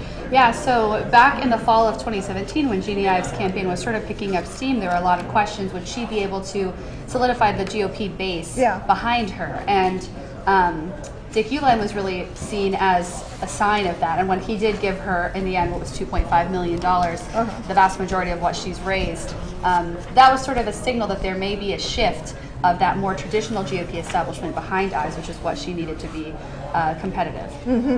On it. So do you think that these independent expenditures haven't been as much of an issue except in the governor's race? When you analyze money from, money comes into our campaign system through a lot of other sources, a lot of other funds. We talked about the soda tax industry and the county races. There is a lot of union money. There's a lot of business money. What does this do? Hold on. Marlena Garcia has brought us some news, and I'm going to do it. So this is one of our bigger state rep races here, over near the 14th Ward, because it's incumbent Dan Burke, longtime member of the State House, who now is, with 42 of 72 precincts reporting, Madam Garcia, thank you so much, Aaron Ortiz is ahead. This would be a big upset. Dan Burke is the brother of City Council powerhouse Ed Burke, who's been the boss of the 14th Ward forever. And the boss before Ed was his father. So the Burke brothers have kind of run this territory. So what's interesting, though, is that this particular bit of legislative turf has turned increasingly Hispanic. And now you have what essentially was an independent bid by Aaron Ortiz. So we'll see if this holds. As I said, 53%. Aaron Ortiz, Dan Burke, 47%. That's with 42 of 72 precincts reporting. I know you're off camera. Thank you, Marlena. Okay, good. We'll get you back in, but this is a big one. If this is going to be an upset, and this is a race where money wasn't really a factor as much as something else. What other races or what other outside interests did you identify as the power players in money?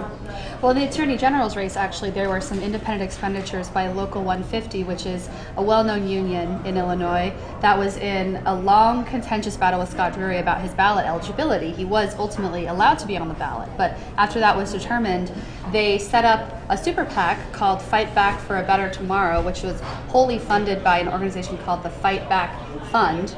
So it's and these names are all phony. Yes. Okay. And I write about this all the time. I did some reporting on this on front groups that like to hide between the better government this and citizens for that. It is just one of these scandals of our system that people just can't say who they are. Like who would know what this group is? Right, and you who have are to do some digging. So they're backed by Local 150, the union, and so they've spent a lot of money to oppose Scott Drury, and then they also have opposed Pat Quinn as well. So they ran a lot of ads opposing these candidates, and there was some question as to what their ultimate goal was. So what other? Okay, you were. Well, I just want to know. So what's the takeaway if J.B. Pritzker, who spent, as we said, $70 million, doesn't win tonight, or if Bruce Rauner, who is vastly outspending his primary opponent, doesn't win tonight? Well, there's always a question as to whether the candidate with the most money will win, and does money lead to support among your base?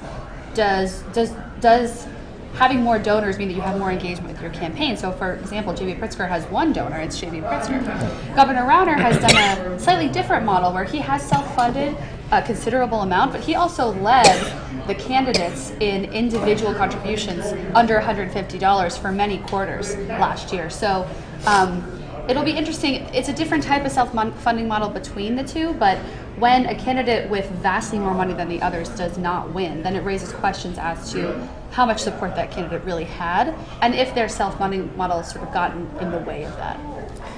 So, do you think it's corrosive or good? Because sometimes these self-funders say, "Wait a minute, I'm not beholden to anyone." Donald Trump said that. It's a big part of his campaign. Yeah. Big part of his appeal. Yeah. So you're good government. What's the beef?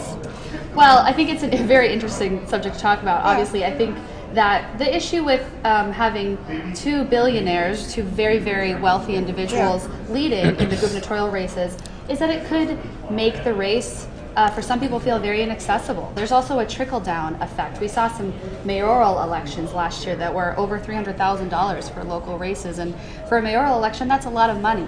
These are races that the average person should be able to run in their municipality. They should be able to represent their neighbors, and if they feel that all these local races and statewide races are becoming so expensive that you have to be very Well, wealthy. and there's another thing, because Rauner does more with his money. No, his campaign has spent in total through the years, I think it's $75.4 million in all.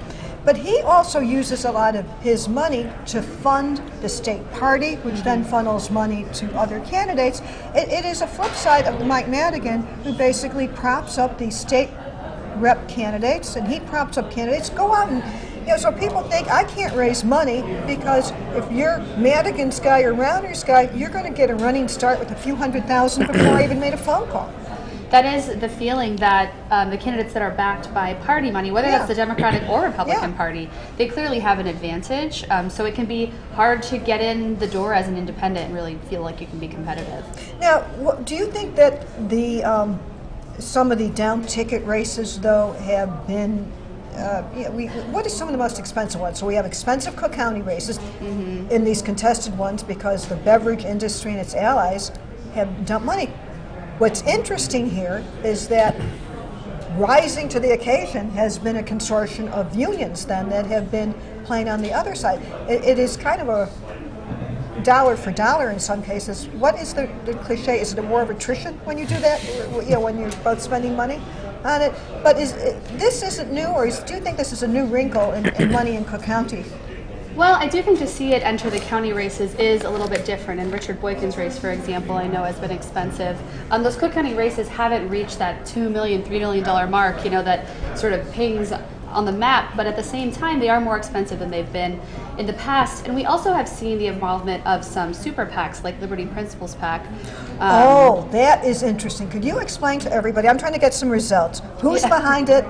Whose money it is and who it funds. Absolutely. So Liberty Principles PAC is a conservative super PAC in Illinois run by Dan Proft and funded by various conservative donors. Dick Uihlein has been a very major You'll hear donor. his name a lot when we talk about money and politics. And they've been funded by another group called the Illinois Opportunity Project, which is a politically active nonprofit that doesn't have to register with the state Board of Elections. So they've been involved in 11 or so House races where the candidate themselves has raised $100,000 or less, but Liberty Principles PAC has spent over $1 million. Hold your thought. We know numbers are important to you, so we have some numbers. With 3% of the precincts reporting statewide, we have Pritzker at 44%.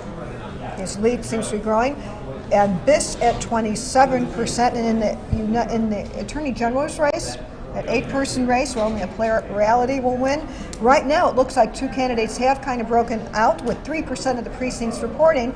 We have Kwame Raoul at 30% to Pat Quinn's 25%. So if Kwame wins this, I know we're pivoting from money, but both of you kind of join in here.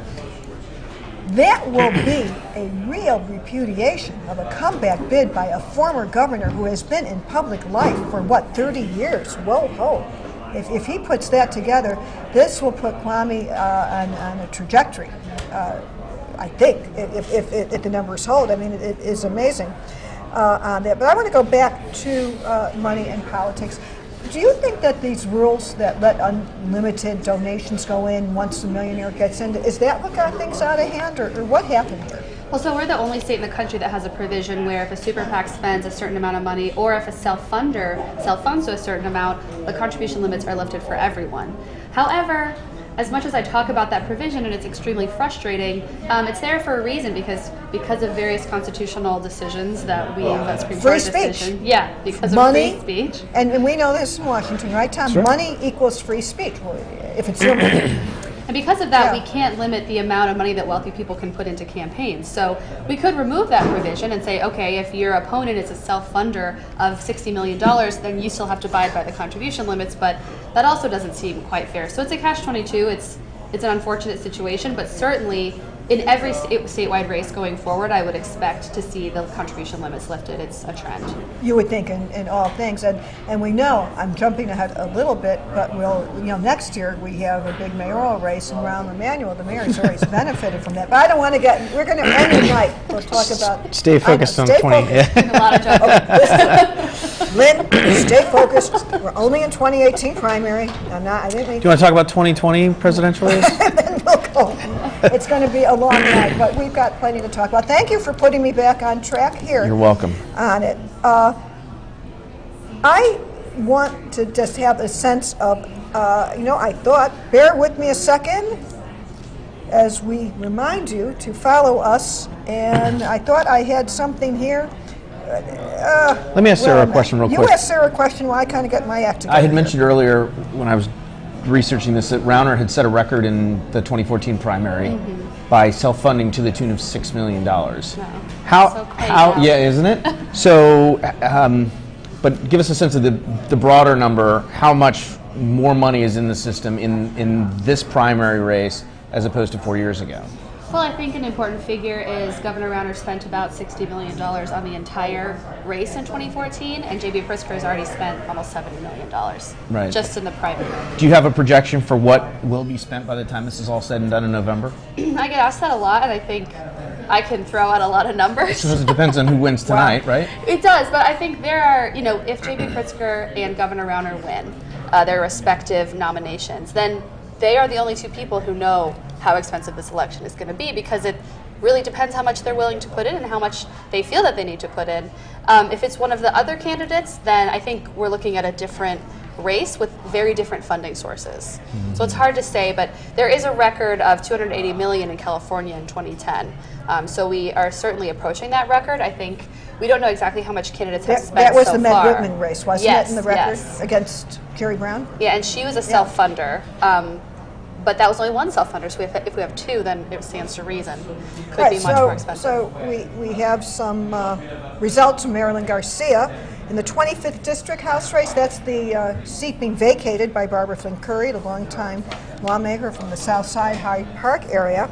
With 41 of 89 precincts reporting, Curtis Tabor leads over Flynn Rush. So that will be very interesting. Again, whoever gets that seat is basically being elected. It's tantamount to being elected to Springfield on it.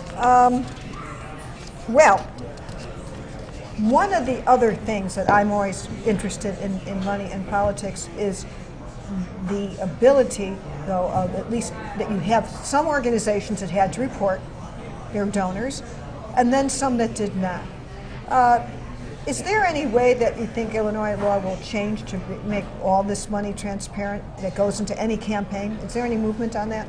Well, Illinois could be a leader in passing a law that would require 501c4 and 501c6 groups to register with the State Board of Elections if they're making political expenditures. We recently saw the Democratic Governors Association come in and spend some money on anti-Rauner ads. Some would call them pro-Jeanne Ives ads. Right. But that's not disclosed with the State Board of Elections. Now, that is delicious. Okay, this is a nice intersection of money, messaging, and real politics. So let me just maybe set it up and tell you while we have some results. Courtesy of Marilyn Garcia, in this North Suburban 17th State Rep District where there is an open seat, this is Skokie-Evanston, Jennifer Gahn-Gershkowitz is leading, narrow lead with 56 of 78 precincts reporting.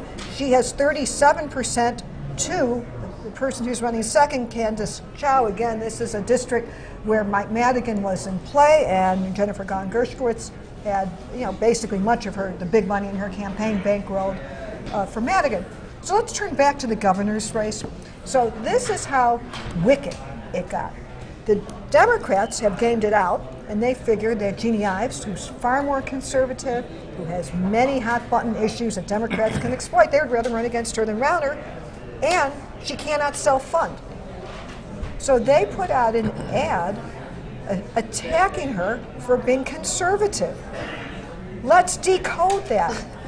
Why, Tom, is this ad attacking her in knowing that we have a primary going on, really what Rauner said, an in-kind contribution?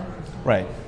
Well, and look, we've seen this happen more and more over the course of the last few election cycles. You go back to Claire McCaskill trying to play in the Republican primary to set herself up successfully, it turned out, against a candidate that was more conservative and more sort of undisciplined, shall we say. So you are seeing more and more of these types of situations where outside groups are trying to play in the opponent's primaries to try and engineer an outcome that they think is going to be better for them in November. And sometimes it works, sometimes it doesn't, but for the most part, there have been a couple successes, and that's why it continues to happen. It's a long game. It's a risk. Well, it is, but we'll know, we'll know if it was a good use of the DGA money. People also noted that J.B. Pritzker was about $1 million to the Democratic Governors Association. It really doesn't directly help him, but it's something. It is something to take into account. So, I think Maryland has some extra. Okay. Now, in this Democratic race for governor, Pritzker is now leading with about a third of the precincts in. So, we may have this an earlier night than we thought. Pritzker's leading with 44%, Dan Biss 27%, Kennedy with 25%, and that's with about a third of the precincts reporting. Now, in the GOP race, Rauner is 52% to 47% for Jeanne Ives. So whoa. Now, speaking of Governor Rauner, let me give Tom a question. Sarah, you've been great to be here. We're talking about big money, Governor Rauner. We're going to have someone from his campaign. Okay. We have a race call. Ladies and gentlemen, stand by. Early night, the Associated Press has called this election for J.B. Pritzker. Whoa. We'll get some more numbers for you, but the Associated Press has called this one for J.B. Pritzker. Big three, essentially what ended up a three-person race. So now, Sarah, I'm going to say goodbye to you. Thank you for coming. Of course. Tom, if we called it for J.B. Pritzker, so all we have to know next if it's going to be Rauner or Ives that he sees to beat in November. Yeah. What do you make of that? Well, I think JB's lucky he had two opponents and not just one, because he's only at 44% right now, and the other two are splitting over 50% of the vote. Well, something to humble. That is something to be humbled by.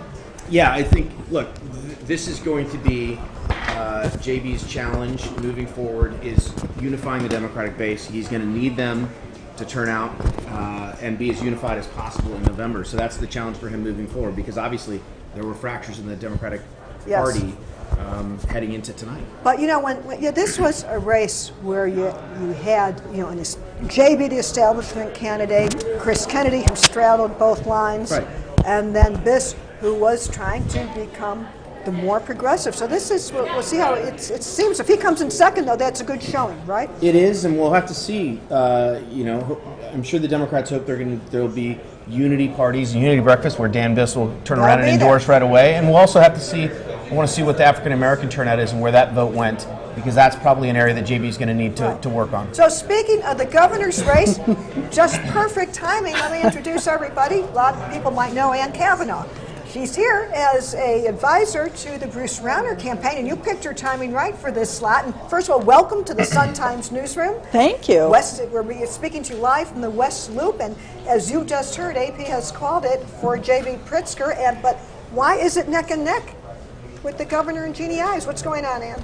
Well, the governor expects to win, and actually he's pretty happy with the results that are coming in from the suburbs. Believe it or not, he's leading 52 to 55% in the suburbs, which some people might not think is as good as it should be. But that's important. Because Jeanne has spent all her money and her time campaigning in the Chicago suburbs.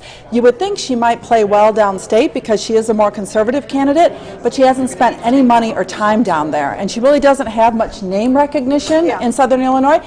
The governor has a big ground game down there. So what are you hearing from Southern Illinois? What are your votes there? They're slowly coming in. Yeah. But the governor believes he's going to win down there because he has the ground game. He's spent a lot of time there. He's known there. Jeanne has not spent money or time there, and she's kind of unknown down there.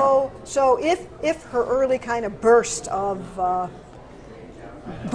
you think it's going to be short-lived when the whole state comes in? They think so. I mean, it's going to be closer than they thought it would have been a month ago. Let's be honest. It will be closer, but they're confident they're going to pull it out. Okay, and let me just give you another update. We seem to have some glitches. We're not perfect. So in the big Cook County assessor's race, as we're talking, it looks like Fritz Kagi is at 45.1%, is developing a healthy lead over Joe Barrios. 34%, but Andrea Aurelia, you might have heard us talking about this, she is getting already 98,000 votes. So let's just look at the raw numbers.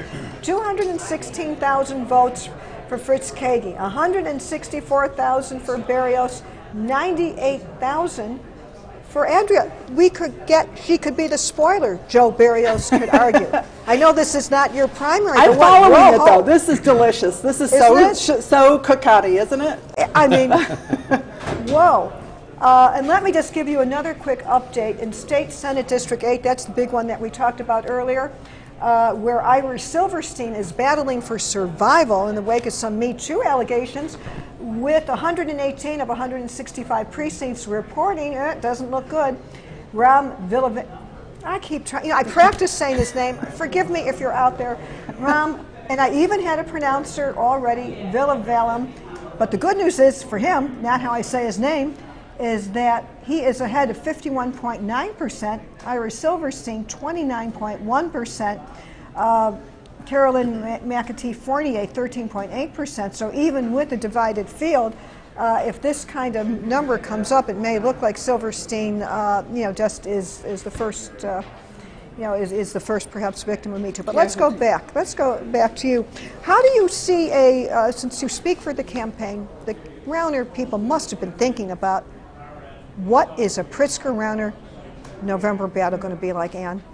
The battle of the billionaires.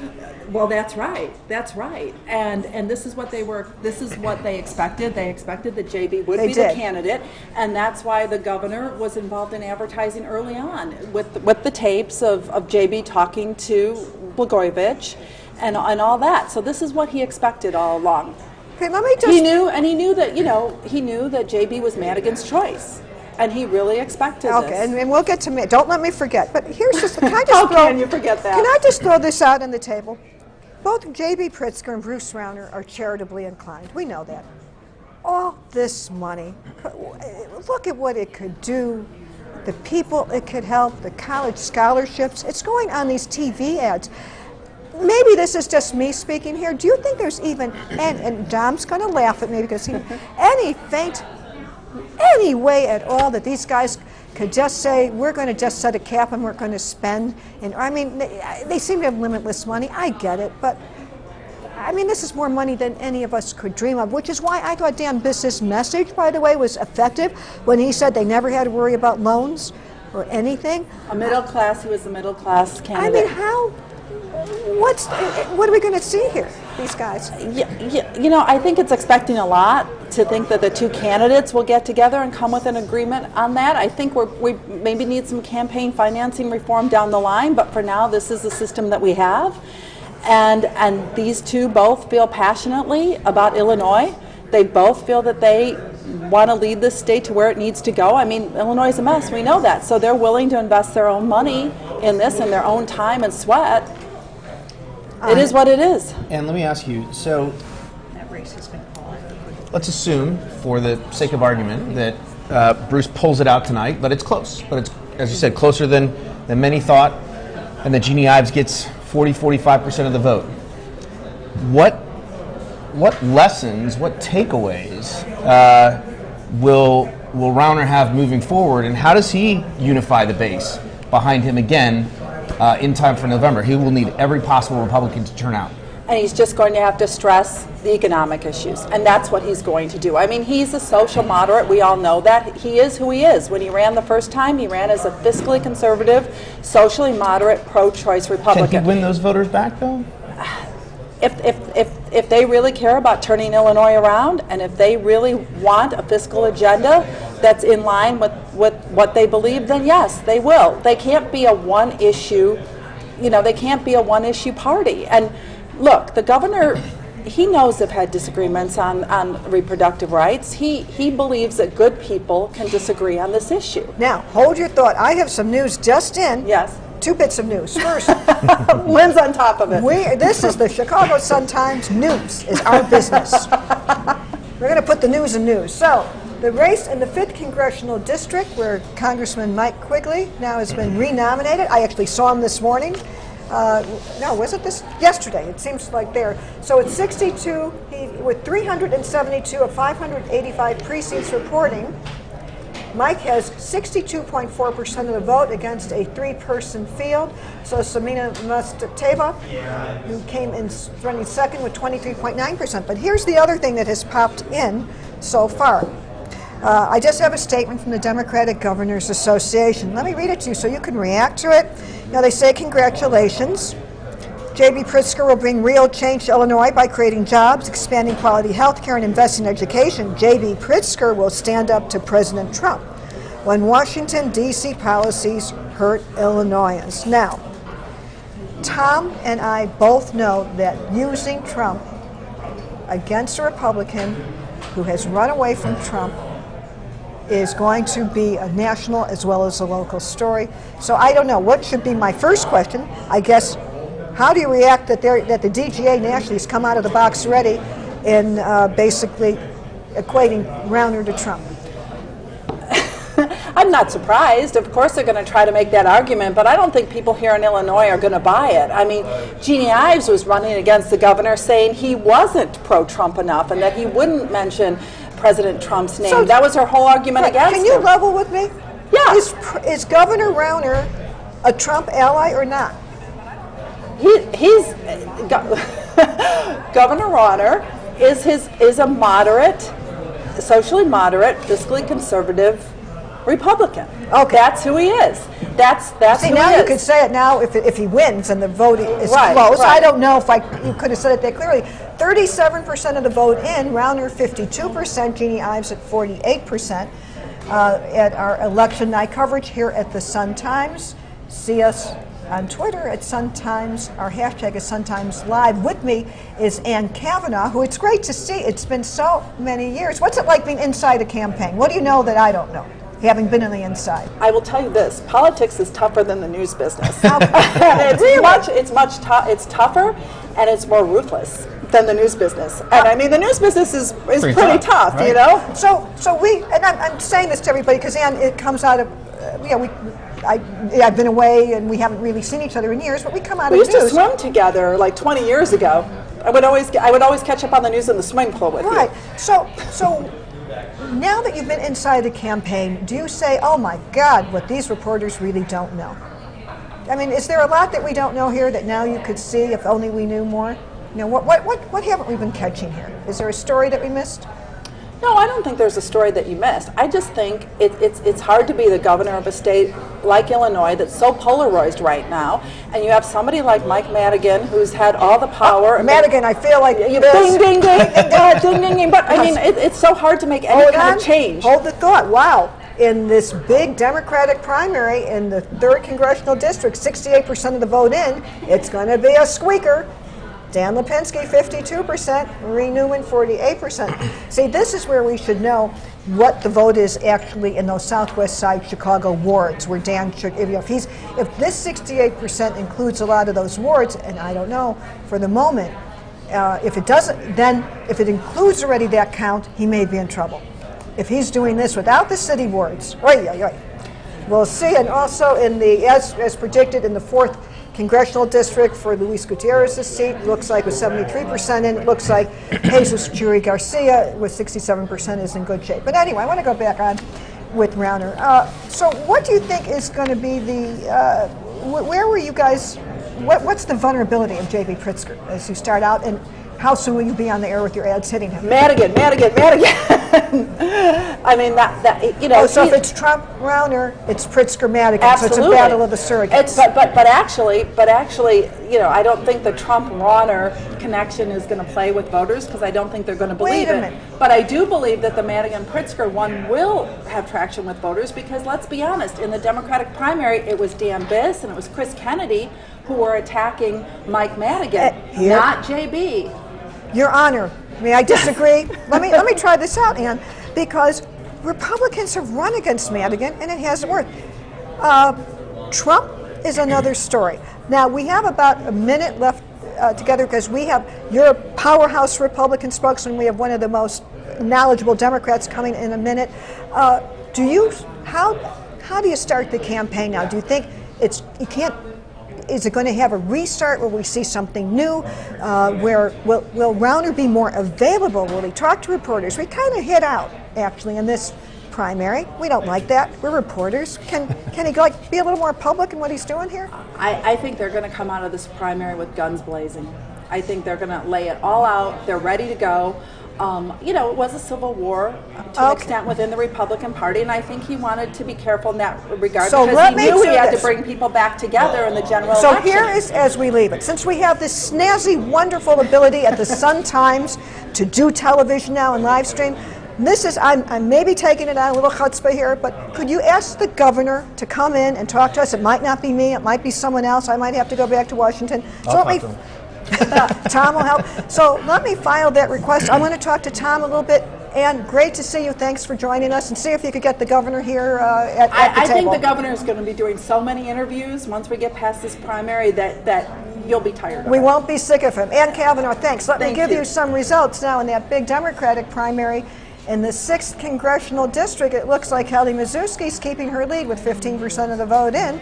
She's at a solid she's solidly ahead at 31%, and Sean Casten is next. Now, up in that 10th Congressional District Republican primary, it seems kind of like with 89% of the vote, it looks like Jeremy Wines, and it might be Winnis. Sorry, Jeremy. I always mess things up. It looks like he's ahead at 34% of the vote, but it's close. Now, District 14. This is a Republican district, though, where you have a bunch of Democrats who are running to take on Representative Randy Hultgren with 22% of the votes in. It looks like candidate Underwood is ahead. Now, Underwood, and you're going to tell me about it. Joining me now is Anna Valencia, the clerk of the city of Chicago. But here's what everybody should know about Anna. She knows state politics, and she's here in her political hat. You speak state politics, you speak local, you speak federal. So I know you're a J.B. Pritzker backer. We just had Ann Kavanaugh here, who says we're going to be sick of seeing him. Tell me how not sick in a bad way, Ann. I know you're still here. He's going to be so available to reporters. Yes, see, I got it. We're going to not be sick of him, but he's going to be so available, transparent, newsworthy, interview availability. What does that mean? Okay, I frame this when I talk to Ann as the battle of the billionaires. What say you? Well, I think it's really interesting. I also would say that, you know, JB's been pretty out there already, pretty accessible. Juliana as well. And what I love about them is that they're for the people. And wherever you go, people just draw to them. They're authentic. They're themselves. We were at churches on Sunday with JB. Well, and he got important black vote. Yeah, they got great reception. Okay, so we just are doing something a little bit on the fly. Ann is back. You thought I said goodbye, but we're back because this is what's great about kind of being informal here. J.B. Pritzker representative, Rauner representative, and ladies, welcome to the table. Welcome to the Sun-Times table, where I want to know, I want to go back to this, you said people relate to them. These are men. You know, I don't know your means, but none of us come close to it. How can they possibly have a sensible campaign when they're just throwing all this money at each other? Since you're new at the table, how is this going to play out? Well, here's the thing. It's all about connection. If we just saw something that we learned from 2016, it's about connection with the voters. Authenticity. You can't make that up anymore. People want to feel you. They want to know that you have a leading heart. They know that you're going to do good. And I say it's also who you run with, right? So if you have people around JB and Juliana, like a Jesse White and a Susana Mendoza and myself and others that want to do this work, that want to uplift communities, all communities across the state of Illinois, you know, you are who you run with. And so he's proud to run with a lot of awesome, fierce women at the table that are helping guide him and put together the agenda of what's going to happen. Okay, so you're speaking a little code, awesome women run with. So I kind of heard that, Ann. How do you answer that? Well, I would say, first of all, that, you know, Bruce Rauner was not born a billionaire. He was not born into a rich family. He made all his money himself. A working billionaire. Right. He made it all himself. Yeah. Same thing with his wife, Diana. She came from a very middle-class family and you know, was able to go to Yale and all this through her own abilities. I mean, Diana Rauner runs a nonprofit on the south side of Chicago. They've been involved in the Chicago public schools and things for decades. So it's not like they're away from the public. I mean, they're there. I mean, Diana Rauner's in the trenches literally every day. So the spouses will be there, the surrogates. Do you think, I'm going to ask her a Republican question, see how well Anna can do. do you think that there are Rauner Republicans and Trump Republicans in Illinois, and will the Pritzker campaign try and drive a wedge between them to at least keep some Republicans home, as Ann is going to bust her butt trying to get them to the polls? What do you think? Well, I think you need to look at how well Ives did tonight. I think that's the tale too. You know, I think you have to look at what's kind of out there. Look, JB's message is for inclusive, at the table, grassroots up, and that's the whole campaign that he's run. And so looking at the state, I think you're going to go after everyone. They're going to have a message for Republicans, Independents, Democrats, all of us, because there's too much at stake. Well, both of you will say that. Page. Okay, I get it. I get politics. We've been there. I bet that this and Pritzker and Chris Kennedy can kind of easily go to a breakfast, make up and unify. How do you, if indeed Rauner wins and 37%, it's 52% for Rauner, with 37% of the vote in, 52 Rauner, 48, but you have some internal numbers that make you more optimistic. Right. Can Rauner make up with Jeanne Ives? Will Jeanne Ives want to make up with Rauner? Well, Jeannie was asked that question early on in the campaign, and she said if she lost, she would support the governor. And I think the bottom line... There's levels of enthusiasm. Well, right. But the bottom line is, for Republicans around the state and Independents and Democrats, they have to look at the future of Illinois, the economic future of Illinois. And unfortunately, they see J.B. Pritzker tied to Mike Madigan. Well, and he is. And he is. He is. And the one point I want to make is that, you know, Dan Biss and Chris Kennedy did go after the speaker. JB didn't, and with all JB's money, he could create a new Democratic Party. He doesn't really need Mike Madigan to the way that many other Democrats do, because they don't have the money. They know if they cross the speaker, they're dead. But JB has the funds to create a whole new party. He doesn't have to align himself with the speaker. I mean, so he didn't have to. I have some election results. Hold your thought, hold your thought. From Marilyn Garcia reporting in for us, AP has declared Danny Davis the winner in the 7th Congressional District. No one thought he wouldn't be, so I'll see him back in Washington. That's easy. And Robin Kelly won her primary, Congresswoman Robin Kelly, who will be joining us later tonight. I hope she's supposed to. She won her primary with 82% of the vote in. Now, what's interesting, speaking of Mike Madigan, Representative Kelly's also on the ballot to be a party boss because she's running for state central committeeman. But here, let me go on the Madigan thing here. J.B. threw himself in with Madigan, Anna. We can't pretend he didn't. Here's the thing, look. That Madigan hasn't been, he's been around forever. A lot of the state problems are at his feet. Well, here's the thing. I think also the state problems are at the governor's feet. Here, Governor Rauner. Oh, they started oh, come on. 4 years and Madigan blocked him every step of the way. These problems existed 4 years ago. I was also at the front seat of Governor Rauner, had a lot of opportunities to start to govern. And he stayed on the political scene and didn't pivot to govern and there were friends there to be made and there were budgets there to be done with. But when you get stuck on an agenda, you've got to learn to govern and pivot. And there's been a lot of Republican governors that have been able to work with Democratic leadership. And I'll say this for JB too. What happened to politics of rising above the fray? Just because you don't agree with someone doesn't mean that there might be some other conversations happening behind the doors, but you might not want to air your dirty laundry with other people that you have problems with. We as Democrats need to stay focused on the governor's mansion, which is the most important thing for our state right now, because 4 more years of Governor Rauner and President Trump is not going to help our communities uplift. It's going to shutter them even harder. This just in, a statement from J.B. Pritzker.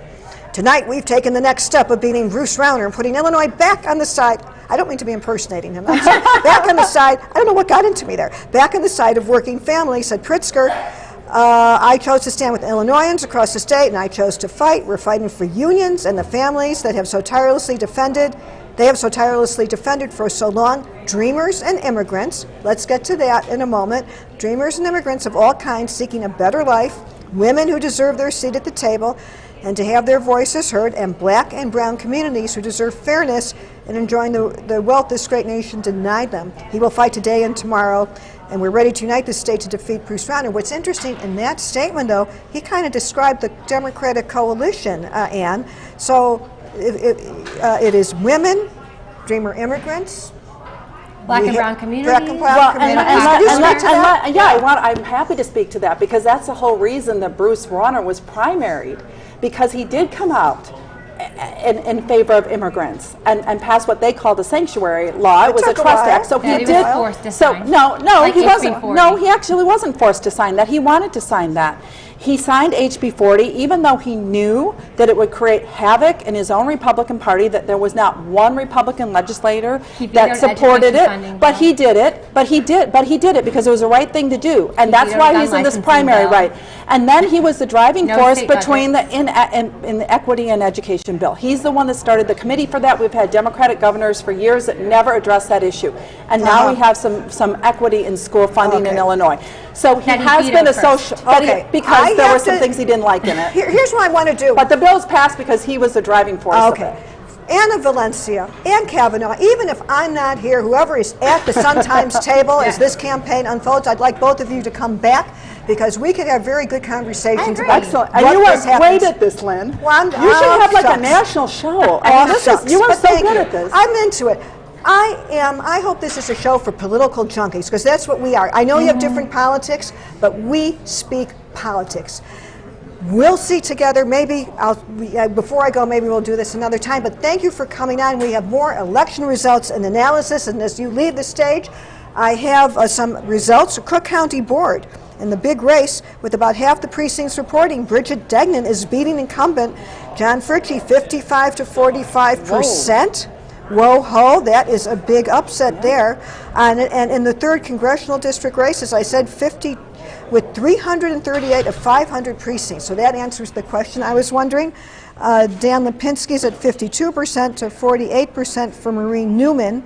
So indeed, if this is a case that was seen nationally as a fight for the soul of the Democratic Party.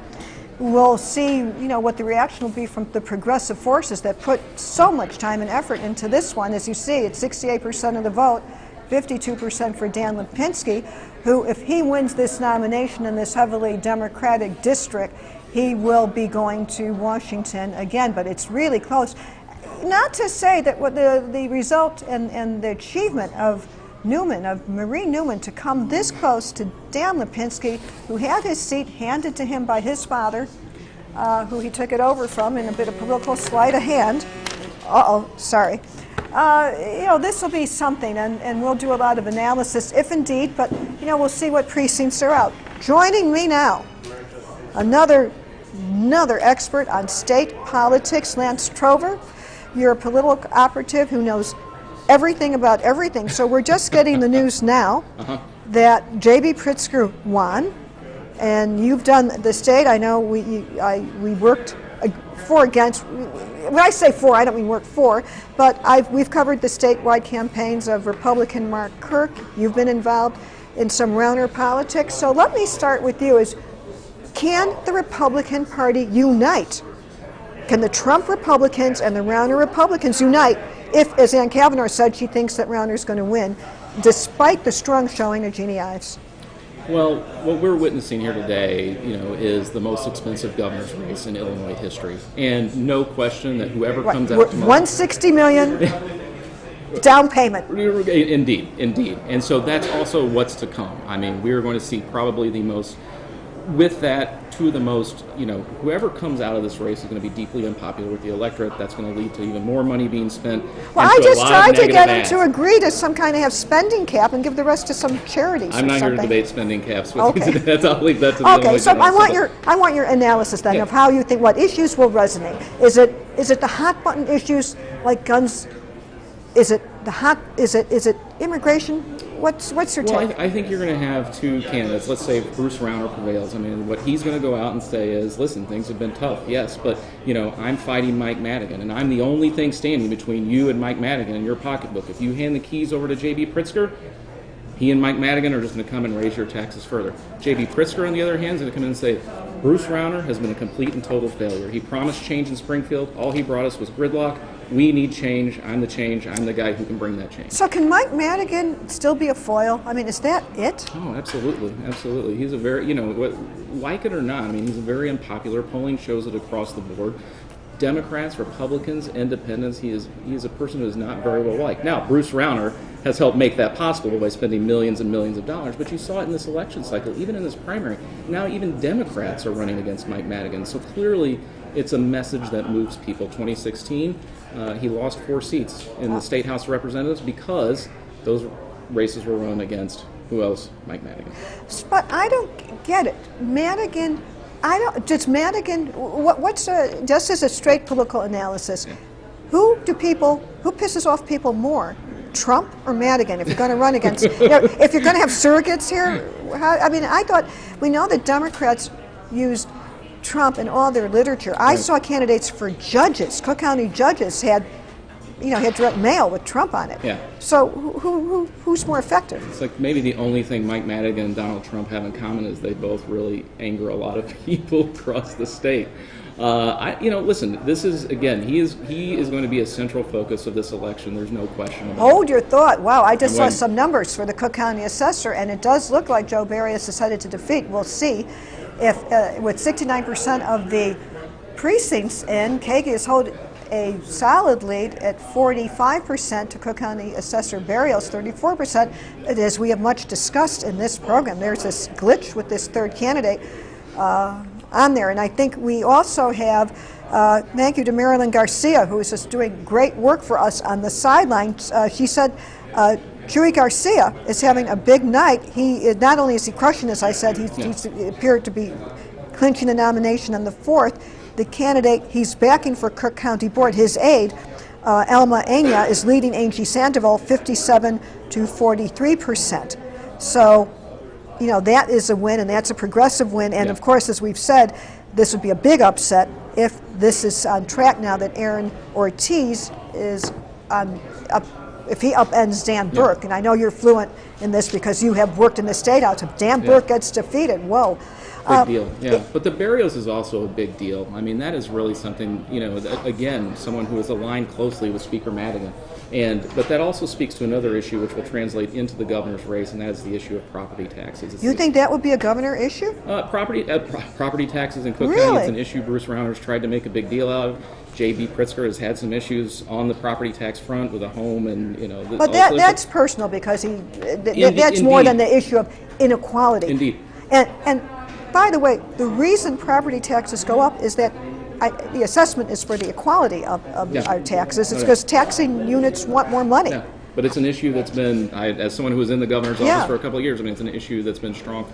Bruce Rauner's been railing on for a long time. So you can better believe he's going to really make that an issue. And seeing Barrios go down. Okay, Lance, we got to wrap because we have wonderful other guests. Yep. Thank you for coming. Lance Trover, who's the expert on everything. Sorry we didn't have more time. All good. Let me, we're going to swap out guests, and I have some results to give you on the Attorney General race. It still looks like that Kwame Raoul is ahead of Pat Quinn. Now, where are we? Yes, here we are. In the Democratic Attorney General race with 36% of the vote in, I think this one shows that Kwame Raoul, the state senator, is pulling ahead with 33% of the vote. Pat Quinn, the former governor, who a lot of people thought his name recognition alone could pull him out. So far, it's not showing that. So that would be a big kind of end to Pat Quinn's story if indeed this is how he ends up. This is what you got to think of sometimes, why people maybe take one last bite at politics. But now joining me is another expert, this time on Democratic politics, so we could chew over these results in the Attorney General, Rakisha Phelan, and I am kind of so crazy tonight. If I mispronounced her name once again, I know yesterday I might have done it. I apologize. You know state politics. You've worked for John Cullerton, the Senate president. What do you make of what's happening in this Attorney General race? Well, it's looking really strong for Kwame, and that's really something that's exciting for lots of people who are really concerned that maybe Quinn's recognition, as far as his name recognition, was going to be able to carry the day, particularly in some of those downstate areas. But people still need to keep in mind that, particularly in Springfield, in some of those areas, there's some residual from him being governor, and the Quinn name is not all that popular. Well, he did lose for re-election. He did lose. So there was some question about whether or not that was going to carry the day, but it looks like Kwame's in a good position. So what would be, and it looks like, interestingly, that Erica Harold on the Republican side seems on track to win. So, wow, what a change. Right. Interesting, but not surprising. No, her win had been seen. Correct. So it will have 2 African Americans. Yeah, in fact, I'm looking at the results now. 36% of the precincts reporting Erica Harold is about 2-1 to her opponent, 61%. So let's game this one out. Yeah, I think two young, new faces on the stage saying, what's going to happen? Yeah, I think this one's going to be exciting. Two African-American candidates, both seem very formidable and qualified. But, it's really going to test a couple of things, I think, in the state. And one of them is going to be whether or not there's a tolerance in the blue state for a pro-life statewide candidate. So that's probably going to be one of the fault lines to look for here. We're talking a lot about abortion right now today in other races, particularly in the Newman-Lipinski race. But this one's going to be interesting in the general. But here's what's interesting, and also in abortion in the third. Dan Lipinski has a position, and he hasn't changed. Marie Newman has a position. Erica Harold has one in Kwame. So you get the feeling sometimes what people don't like is when people start, pretending to be, trying to play it both ways. I mean, here you have clear-cut differences, but and of all the races, abortion is an issue for Attorney General because there may be litigation and factors dealing with related matters here. So, but is that what you think this race would turn out?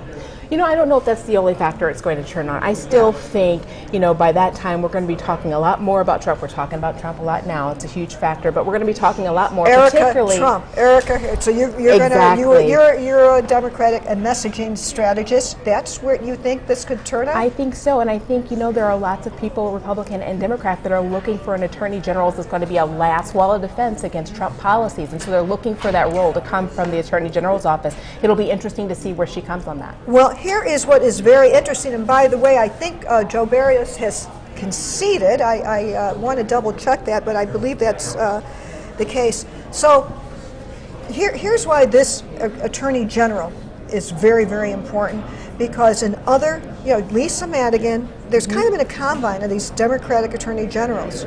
Xavier Becerra, I always stumble over names, so I'm sorry, everyone.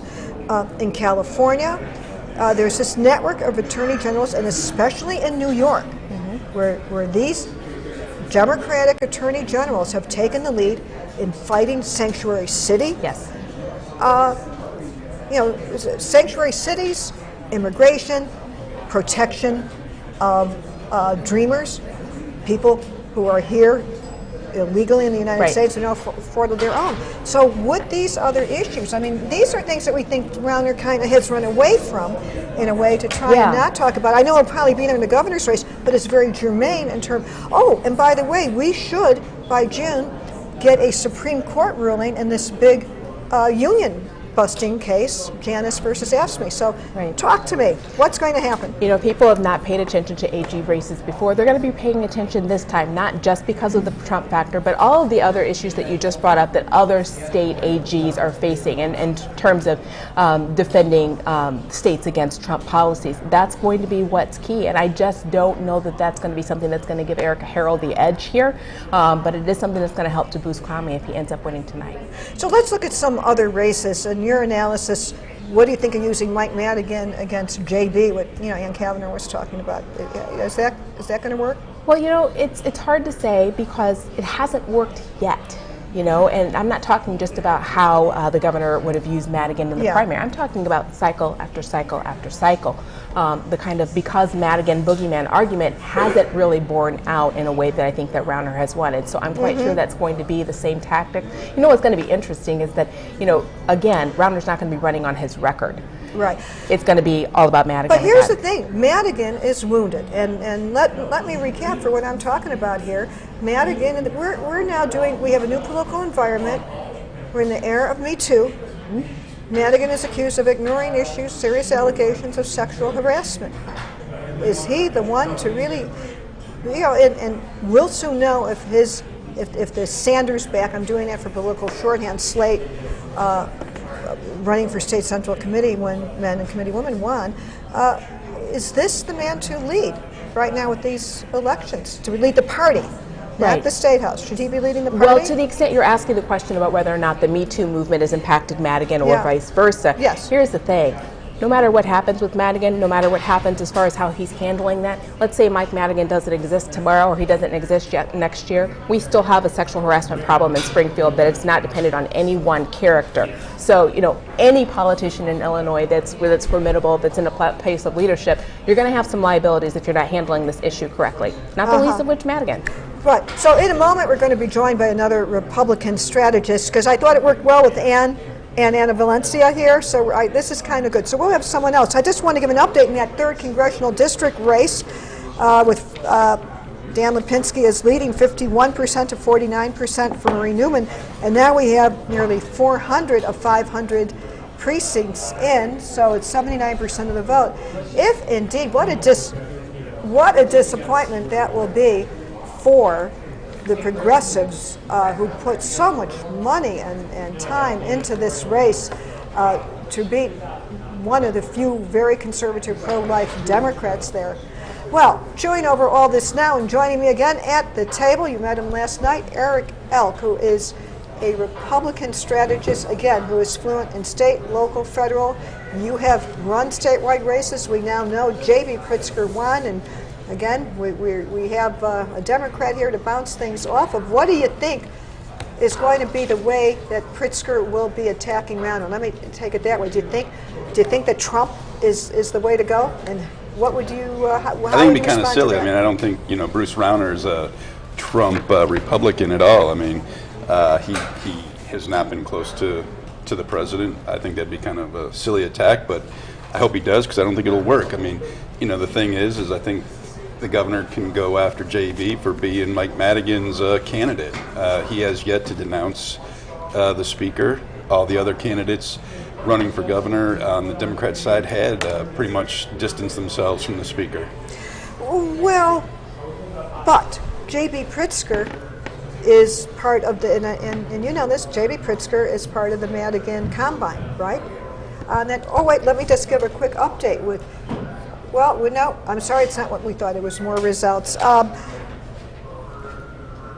What is a Republican, what are the most effective ways to win? What should the issues be?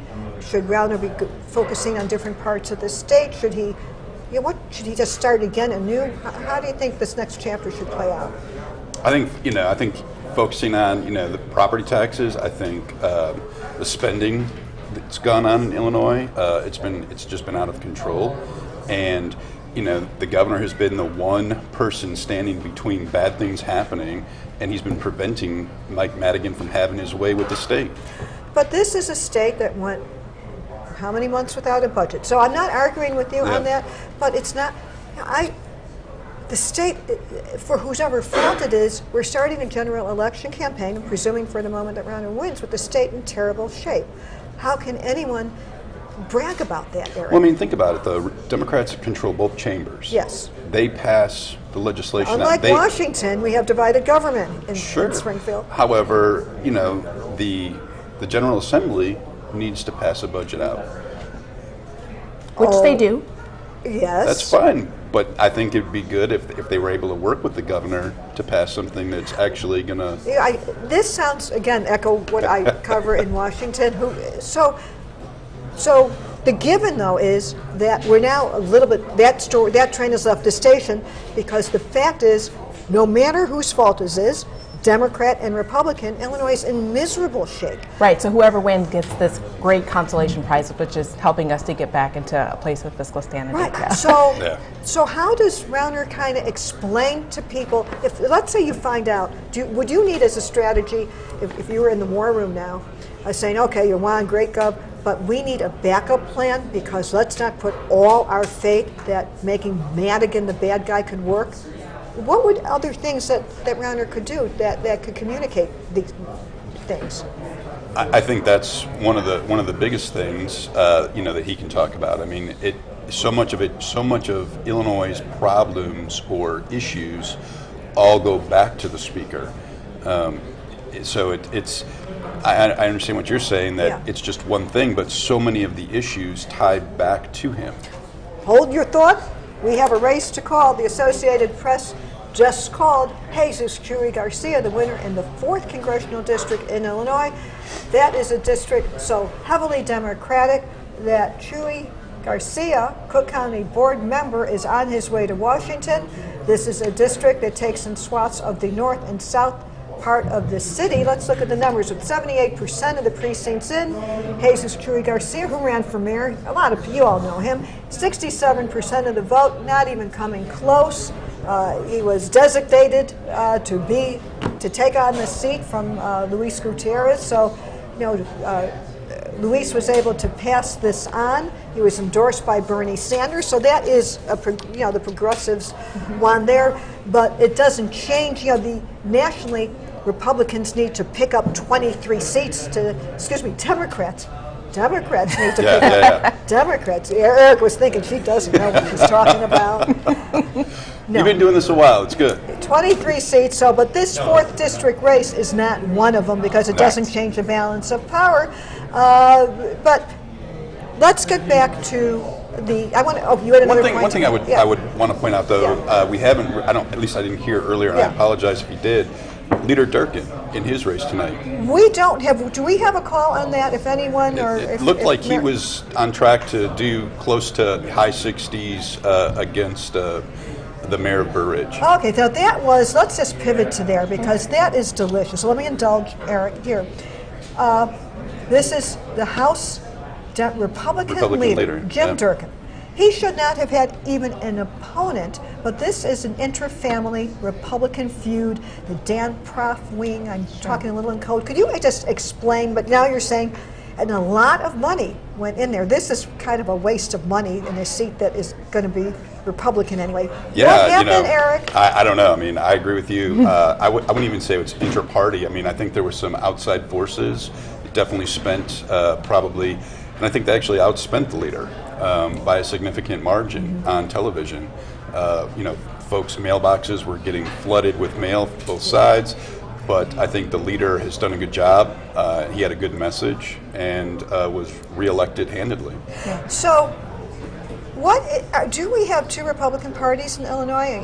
A Rauner party, and what should we call the other? That's a good question. Should we call it the Trump Republican Party? What does a Raunerite look like? What does his base look like? That's something I've been trying to figure out for a while. What does the Rauner base look like? And what is the message other than because Madigan? Because you better have something more than because Madigan going into this general election. JB's going to be out there trying to talk about middle class raise issues. Taxes. He's already done an ad to raise access taxes to the middle class. Oh, come on. An opportunity agenda. And he's going to be having field offices all across the state to have those touch points. What's your message? But he's going to have to remember that he has to actually govern if he does win, which is going to be very difficult. Rauner has yet to show that he can do that. As a matter of fact, towards the close of the campaign, he was talking about how he wasn't even in charge. What's he going to run on? What is a Raunerite? I think that most folks, Republican, want to spend less, borrow less, and tax less. To hold the thought, it looks like in the Cook County board race with 79% of the vote in, that Tony Preckwinkle is solidly ahead at 60% to 40% for former Alderman Bob Fioretti. So that one, you never thought that she really would be in that big trouble, right? The soda tax got her an opponent, but not. Now the latest on the assessor, and I think we said that Barrios is conceded. It looks like a solid win, 79% of the precincts in, 45% for Kagan, and 34% for Barrios. The end of an era. Yeah. Well, how does this change Cook County politics? Because do you think he'll remain as the county party chairman? She pauses, she thinks. We'll just be quiet. Sometimes you ask a question. I didn't. Yeah. What do you think? I think the question is, can he? Can he? Is there? Are there real legitimacy questions that are raised here? And I think that that's probably very likely. So who'd replace him? That I don't know. But no, I mean, I'm saying he's had his run, and so this might be the end of an era too in terms of being a party boss on it. But this is the chaos that nobody likes when the establishment person is gone, right? You don't know who's next. It happens on both sides. It does happen on both sides. Right. And if we had a Republican upset, so let me go to this 10th district race. It looks like if Jeremy, is it Wines? Wines. And I know some of the Rauner team have helped him in his race. If indeed he wins, he's going to face Congressman Brad Schneider. Right. Schneider ran, 3 times against Bruce Dold, and they took turns being Bruce Dold is the Tribune publisher. Bruce, hello. You promoted him. Anyway, I'm not perfect. Shoot me. So what do you think the contours of, on a serious note, what do you think the contours of that congressional race will be? Because Jeremy, I believe, is going to keep Brad Schneider busy. What do you think? I think he's an aggressive candidate. I think he's really sharp. He's done a lot of work on some of the foreign policy issues, which are important in that district. Absolutely. And Brad, I know Brad is on the Foreign Relations Committee, and this is an issue with a very healthy and with a very robust Jewish American population for whom these issues are dear. Well, and Jeremy worked with AIPAC for a long time. Right, and the Republican Jewish Coalition. Correct. On it. So in terms of proving to each other that they know they have their chops on that. But what could be a defining issue, though? Because they might cancel each other out on that front. What will be the issue? They might be, there? but think about it like this. Brad is going to be stuck in Washington in session with House votes for several months now, and Jeremy's going to be around the district and kind of being the mayor of the district. So do you think this is the kind of district that the big money in Washington, either the Democratic Congressional Campaign Committee, which is the Democratic House political shop, or the NRCC, the Republican shop, do you think they will focus on this? Do you think it has that potential? I think they've got to look at their incumbent protection first. So DCCC will probably be looking at Brad, make sure that they help him. I think, unfortunately, sometimes the challengers are lowest on the totem pole. I just want to call attention to what our viewers are looking on this screen in this big, pardon me for interrupting, but no, it's election absolutely. night. This is what I'm here for, to give results. We know the numbers are important to you. So in this big, long-time public figure, John Fritchie seems, with 82% of the vote in, headed to defeat to newcomer Bridget Degnan, who is 10 points ahead of him, and that might be we can make bad puns the fizzle because of the soda. He was a big outspoken. And Silverstein, another with 80% in, it looks like another upset of an incumbent up in the North Side, District 8, where political newcomer Ron Villavalum, forgive me if I say it wrong, looks on track to defeat Ira Silverstein, who got caught up in the Me Too movement and couldn't do it. So let me finish with the 10th, because I want to talk to you about Madigan and Me Too on it. So you think the national money will come in for Brad, but would the Republicans see this as a seat worth putting national money in?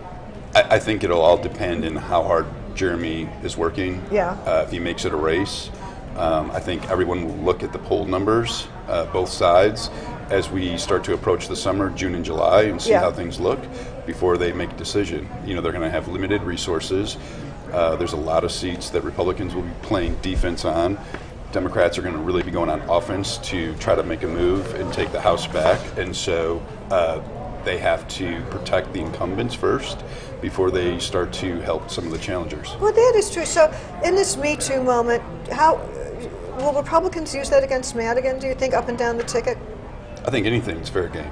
I mean, the way he's handled this has been really kind of poor, it seems. I mean, it seems like there's a lot that he knew that even folks on the commission didn't know. And so I think that folks need to start to ask those questions. So whose job is it to take down Madigan? Now, just bear with me, I know. So is this the job, should the state Republican Party just do it since it's one figure, or do you think each campaign should have their own approach? You're a strategist and a messaging person. I mean, is there one message that everybody should have about Madigan, from governor down the ticket in these I don't know. other races? I think that, if you look at even some of the races a year ago, some of the municipal races in Aurora, he was a toxic figure even in that race. So I think if you look up and down the ticket, you can really say that he is a lightning bolt in some of those races. Okay, I have a closing thought. Thank you for being with me, Eric Elk, the Republican strategist. Rikisha, what would you advise Michael Madigan to do to kind of inoculate himself for what's coming as we close out this segment? Well, I don't know that he's going to think about it as anything new or anything that he hasn't faced in previous cycles. But if he does the same thing, how could he do this environment? It's Me Too, isn't it?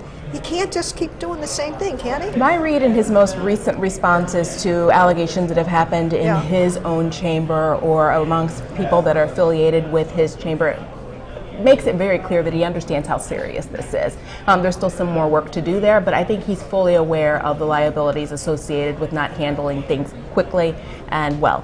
Okay. with that thought, Eric L., Keisha Phelan, I got to get these names pronounced better, forgive me. Phelan. Phelan.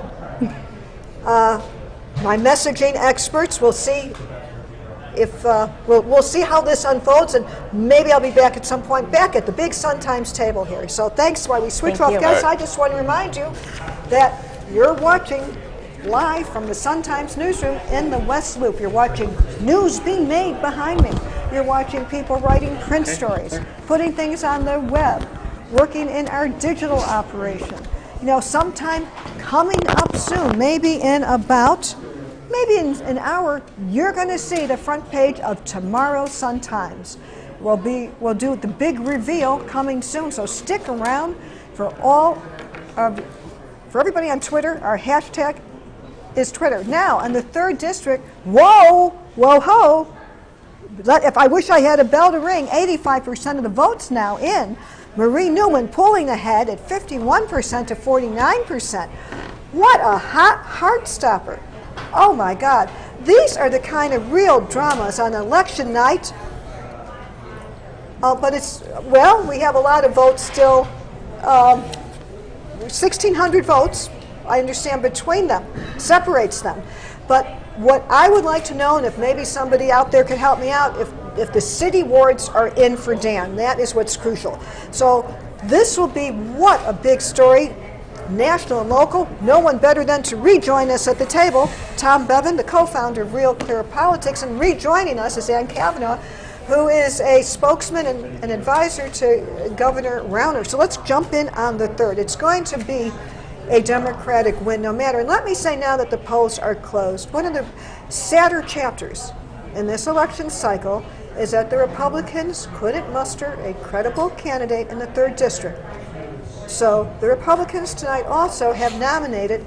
But didn't they have Dan Lipinski? No. But on the Republican side, I don't want to say his name.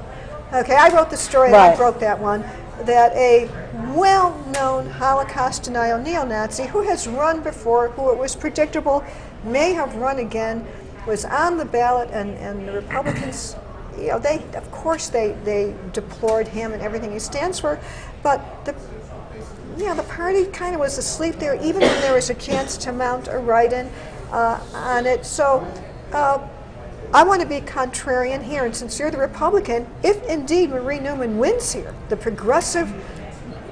there is a progressive surge, how could that be good for Governor Rauner? Well, on many positions, he's not that different from Marie Newman. When it comes to the issue of choice, I mean, Gloria Steinem was in town, I think, twice campaigning and fundraising for Marie Newman. The governor went, really put his neck out on that, really his political career on the line to support a woman's right to choose. Because HB 40 is what got Jeanne Ives in the race. It was an abortion-related bill. Right, and women's reproductive rights, they just can't be supported by Democrats. They need Republican support too. Look what we have in Washington. They're trying to defund Planned Parenthood because the Republicans control the presidency and they control both houses of Congress. So they need more Republicans to come out and be pro-choice, and I think people are watching Bruce Rauner around the country because there are pro-choice Republicans. Well, if he indeed wins, it would be nice if he speaks out a little more on these issues, because I am in Washington and he isn't there. I think he will. He had to get through this primary. Well, he had a few years that we could have seen him. Tom, welcome back to the table. Great to be here. You've had some time to think about things. What can you analyze while I've been here? The irony of that is that Dan Lipinski, who's one of the last pro-life Democrats, is basically might be being driven out of the party, and Marie Newman had the backing of Planned Parenthood, NARAL. I mean, the abortion folks were the pro-choice folks. Another story. Very much behind her. Right. So this is kind of more in the Democratic family. The unions divided on this one in the 3rd District.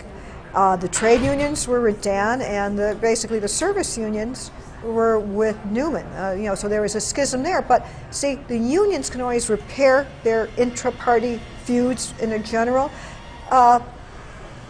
Did you, by chance, since we're talking, have a chance to get more returns? Do you know more about the contours of where the vote is coming from? Basically, things have not changed that much. They're still waiting for the votes to come in downstate, and the Rauner campaign feels confident that those votes are going to go for him because they have a good ground game down there, and Jeanne has not spent the time or money and doesn't really have a lot of name recognition down there, although she is the more conservative candidate.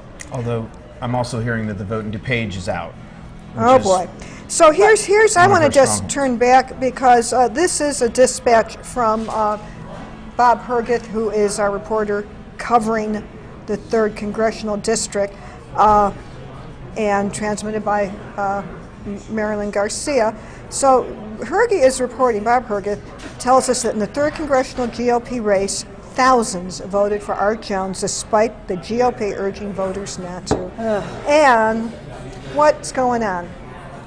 Well, you know, it's a bad moment. It's a bad moment, and it's really a lost opportunity too. Because with Marie Newman winning, a Republican candidate might have a credible Republican candidate might have done well in the general election because that is kind of a conservative area. It's a mixed area, so it's really unfortunate. And it's certainly this is not going to a be part of a moment. national story, won't it? What do you think? I mean, look, I think certainly Democrats have made more of this than I think. Yeah. This guy's gotten a lot of attention, and they tried to portray him as somehow, coming from, the Trumpian background or whatever, when in fact, as you mentioned, he's run years and years and years. Republicans did try and mount a campaign to write someone in or not vote for him. I suspect if they will. Oh, do you think in the general they will do that? Put a write-in? I think it could be smart. If Marie Newman pulls this out, I think it could be smart. A lot of those Dan Lipinski voters need somewhere to go. So here is an interesting angle. Dan becomes the write-in Republican. Well, or I mean, if Marie Newman wins, see, this is what the argument was, and why once Newman got in the race, the argument was that y'all should have had a credible Republican in because the politics of Dan Lipinski have been to March. Okay, let me just interrupt here. In the Attorney General race, AP has declared Erica Harold the winner in the Attorney General race, setting up, we talked about this, and if Kwame Raoul wins the Democratic thing, very interesting, first historic in Illinois history, 2 African-American candidates, both sides of the aisle. So let me just finish on the 3rd, and then we're going to go chew over the Attorney General race. So that's why people thought if you have someone there, do you think your party or the governor would even think of trying to get a write-in there? Is it worth your time to keep up his vote? So make the progressives busy in the 3rd district? Possibly. It's not a bad strategy. I felt I gave the answer in that question, Tom. I think writing Didn't I? I'm sorry. I was supposed to ask it. I gave it away. What do you think? Writing campaigns are so hard. I think in a district like that that leans Democratic, although not by a lot, it would be probably a waste of time and money on it. So, is there I have another result. It looks like, thank you, Marilyn Garcia, in the Illinois House on the 19th District in the far north side, it looks like incumbent Robert Martwick defeated Jerry Laporte, who is backed by Dan Proft. Now, Martwick will face a Republican challenger this fall. Could you help me understand what exactly Rauner could do to maybe bring the Dan Proft, and I use that as shorthand, everybody. He is a political operative. He's also a radio host. He gets a lot of money from very ran for governor himself. Yeah, Dick Uline up in Wisconsin. So, is there like how do you bridge this? It's going to be difficult, but I don't think it's going to be impossible. I mean, none of them like Mike Madigan. None of them like the direction that the state is in. They have agreements on a lot of fiscal policy. So I think everybody has to be grown up and understand what the big picture is, what the goal is, and understand that good people can disagree on the abortion issue. On there. So what do you think the contours of this Attorney General race will be in? And do you think this is something that would get any national attention, or what do you think? Probably not, but I do think, I think Rakisha mentioned this earlier, this race, particularly the Attorney General, and you've seen very active Attorney Generals in blue states around the country, out in California, Washington State, I think to be sort of the part of the resistance to Trump and Trump's policies. That's the national story. So in a sense, even though the names aren't it, I think if a national reporter parachuted in, their story is, will the Democratic candidate take up the anti-Trump banner in the way that the attorney generals in New York and California have, which then brings Trump back into this as to how they're doing. What would Erica Harrell, what should she say? What would you tell her to do? I would tell her to align herself with Governor Rauner on this one. It's a blue state. Trump, what, did he get 38% of the vote? Yeah. So I would tell her to align herself with the governor. So do you think that we'll see them campaigning together? I mean, Yes. First of all, take me inside. Do they know? I believe they know each other. They do know each other. Tell us more about what you think will be ahead. And did they spend time together in this primary period at all? I know that the governor is a big supporter of hers, and he's very enthusiastic And about he her, threw and he some money. likes her, He threw and some he money gave her her way. money, and he really likes her Yeah. a lot, and he thinks she has a big future ahead. I think there's a lot of people, especially in the moderate wing of the Republican Party, that really like her and think that she has a big future ahead of her. Well, she does.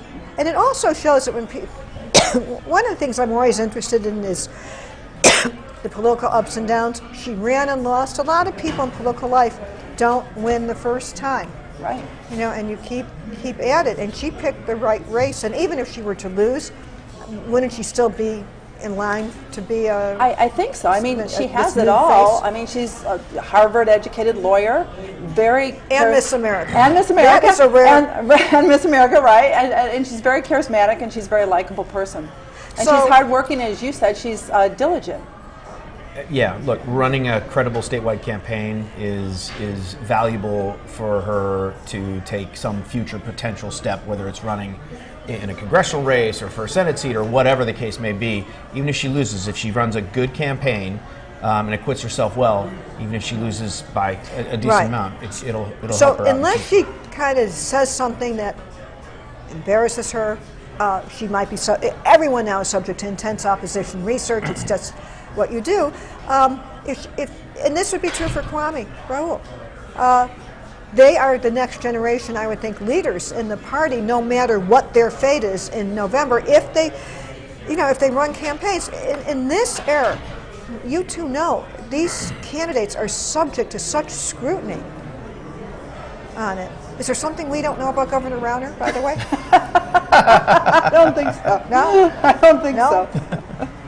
I would like people to know more about him as we go on. I think he needs to share more of his personal story and himself a little bit more, and I think he will.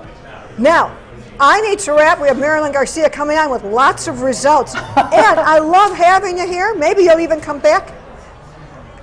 Chuy Garcia's big night is going to come up, and Marilyn Garcia is going to talk to us. So thanks for coming on. You bet. Okay. Thank you. I'm going to see you on CNN or something with your own show. This is a launching point because you are great at this. Well, this is that's very nice of you. You are great at this. I'm just a print reporter trying to make do tonight. Anyway, we got to get going here. You got to move because we are coming to you live from the Sun-Times newsroom where news is being made. We don't make news, but we're making the news about the news here. Behind me are people working on their print stories, their digital stories, photos, the whole everything. But now we have our expert on the state legislative races rejoining us. Marilyn Garcia has been hard at work getting results and analyzing. Welcome back to the table. What do you know? Thank you, Lynn. Well, Chuy Garcia's big night, right? Let's talk about it, yes. Jesus Chuy Garcia, as you reported earlier, he's been declared the winner in the 4th Congressional District, so he's going there. But candidates that he is backing are also doing very well tonight. In the 1st District, Illinois House, that's southwest side, Aaron Ortiz, it looks like he could beat the incumbent Dan Burke of the powerful Burke family. That's a big one. Oh my God, is it a big one? Yes. And then Chuy, his longtime aide, is running for his Cook County board seat, Alma Anaya, and she's closing in on a victory tonight against Angie Sandoval, who is the daughter of an important state senator, Martin Sandoval. So they're both backed by Chuy. Anaya, a longtime aide to Chuy Garcia.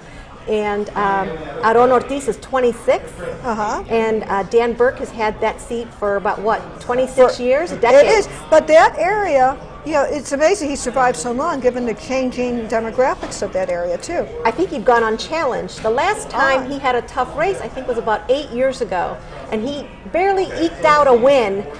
So here's where our stories collide. Parts of the 14th Ward are in the 3rd Congressional District. And because of the changing nature of this ward, now the 14th Ward, as I think a lot of our political junkie viewers know, is seen as a machine ward. It's the remnants of the machine.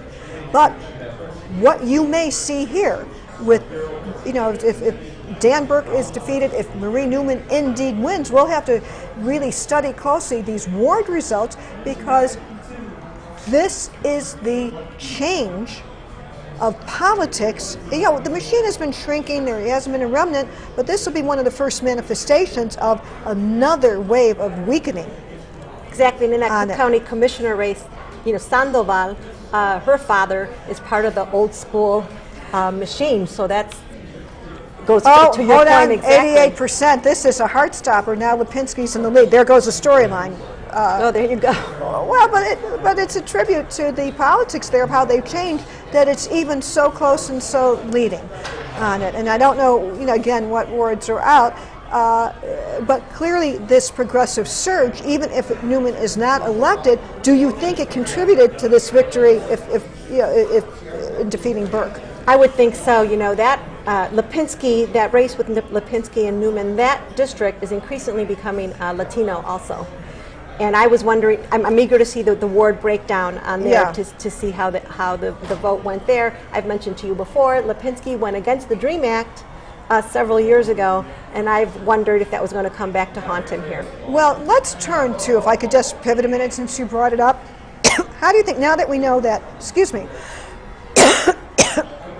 Pritzker's the nominee on the Democratic side, and Kavanaugh says that Rauner's on track. How do you think immigration politics will play in the governor's race? Well, I think it'll be about even, right? Rauner has shown support for immigrants. He signed the Illinois Trust Act, which gives immigrants more protections against ICE agents. You have to get a court warrant and a warrant from a judge to detain an immigrant in a jail for immigration authorities. And Pritzker has a very favorable view and has backed Dreamers and immigrants for protection. So I think what might happen to Rauner is his very conservative base might stay home. Well, that's interesting. So the Hispanic community is not monolithic in Illinois. Tell us a little bit about the different aspects of it. Well, I think you have some very conservative Catholic Latinos, especially among Mexicans or people of Mexican descent, and they are big on business, backing small business. They favor that, and you could see people going for Rauner that way. I will say that J.B. Pritzker has really made a lot of inroads, and he's really, I think, made strides in an effort to understand policy that affects immigrants. So one point, since we're talking about the Hispanic vote, in this independent expenditure that was made on behalf of Marie Newman, about $200,000 was designated for a Hispanic vote outreach and turnout, knowing that that was an important component. And this was a coalition of abortion rights groups and unions, gay rights groups that wanted to elect her, and they very much targeted the Hispanic voter here. And don't you think, regardless of what happens in this race, well, I mean, if Newman loses, I think that he'll be opposed again, Dan Lipinski. They'll find another challenger in 2020. Well, she's now at 49%. I mean, this is a real heart stopper. Here's why, for the moment, I'm glad I'm doing TV and I don't have to write the story on deadline with the print deadline to say, oh, the race is too close to call, and then the deadline comes on it. So I appreciate being here at the moment and not writing it. The Lipinski, though, we may find that he moderates his views because of this challenge. One of the highlights, one of the turning points in this race happened at the Sun-Times Edit Board, where you were talking about the minimum wage, and Newman accuses Lipinski of not supporting the $15 an hour wage.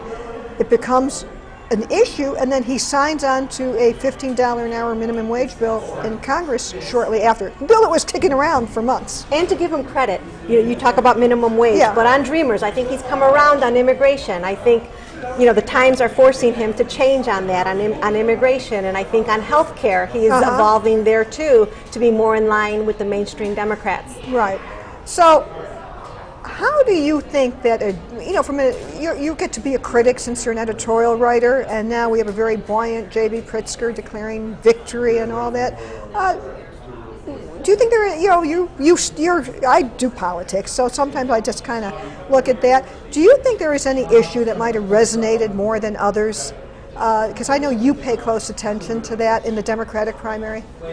In the Democratic primary overall? Was there an issue? Because I thought that when it came to real issues, an envelope could have separated them. It was a race to the left. Do you think there really was any issue difference between Biss and Kennedy and Pritzker? I don't think there was a big issue. If in our endorsement interview with them, they were all for the same things. I think, Biss's main point was he could govern. He had experience as a legislator. But I think, to a large extent, they all shared progressive views. So, given how they ran to the left in the primary, do you think J.B. Pritzker has to now kind of tilt towards the center in order to get those Republican crossover and independent votes? Well, you would think so, right? I would love to know what you think on that. Thank you for asking. That often happens, but that would be conventional. What's conventional nowadays? With the different ways that people communicate, with the different coalitions, I am not sure if J.B. if he still has to make peace with this big progressive wing that didn't want him. It looks like that more than half. We only have about 73% of the vote. He won, but almost more than half of the people may not have been for him. So it's just something to think about. If he goes too far to the middle, you just got to have turnout. You got to think of the ways to keep your base together, I think. And our people, have they soured on millionaires, multimillionaires running the state? You tell me, what do you think? I think a lot of people might stay home in November. Well, good. Well, let me have a closing thought. I know we're going to have columnists Mark Brown and Mary Mitchell return with us. So let me just remind people where we are. Keep up all the good returns. Thank you for the fascinating analysis on Jesus Chuy Garcia. Now, let me just say, in case you don't know where you are, you're watching live the Sun-Times first ever election night news stream, live stream. We're coming to you live from the Sun-Times News headquarters in Chicago's West Loop. Follow us on Twitter at Sun-Times Live, hashtag Sun-Times Live. So now, while I have been sitting here, my colleagues, Mark Brown and Mary Mitchell, who are columnists, and raise your seat a little bit so I could seat you. Marcus, get the seat up for Mary, please. I feel kind of guilty. We have a little seat issue here. I'm just. I don't mean to be rude. Live video. But one of the seats just collapsed for a moment, but we'll get it up because we're the well-oiled telecast here. So first, I have to say. Okay. No, you're not. Right up more, Marcus, or stand up because are you there? I did stand up. Okay. So one, I have to confess. Okay. You two, since I saw you last, have written columns. I've written 2 columns, two versions of the same columns, because I don't really know what's going to happen, but that's the inside baseball, right, of the newspaper business. Annika. Hey, so hold on 1 minute. We have phoning in, I believe, Representative Peter Roskam. Hi, this is Lynn Sweet coming to you live. Well, hi, and we could go live. You're on live right now. Let me know if you are ready with Representative Roskam, or are you just checking in to see when he might join us? No, I'm just checking in. Okay. Sorry, am I on live? Well, you're on live, so why don't you call? Sorry. Could you let me double check that there has been a winner, and then could you call me? No, there has not been. Okay. That's why I'm calling. Okay, that's good. And this is the beauty of a live stream. And I appreciate this because Congressman Peter Roskam has agreed to talk to us when we have a winner. So his office is just checking in. So we're here. Call back when we got a winner, and we are here for you. So thanks a lot. No problem. Okay. Thank you. Talk to you soon. Right. Isn't this great? We're kind of just like doing it because we can, right? You tell people to call, we're not fancy. So now I'm done with my guilt. You wrote columns. Mark, Mary, what did you write about? So I wrote about the Illinois Attorney General race, and you sort of got to be careful. I wrote the column, then had to wait to see who actually won, but I had some idea.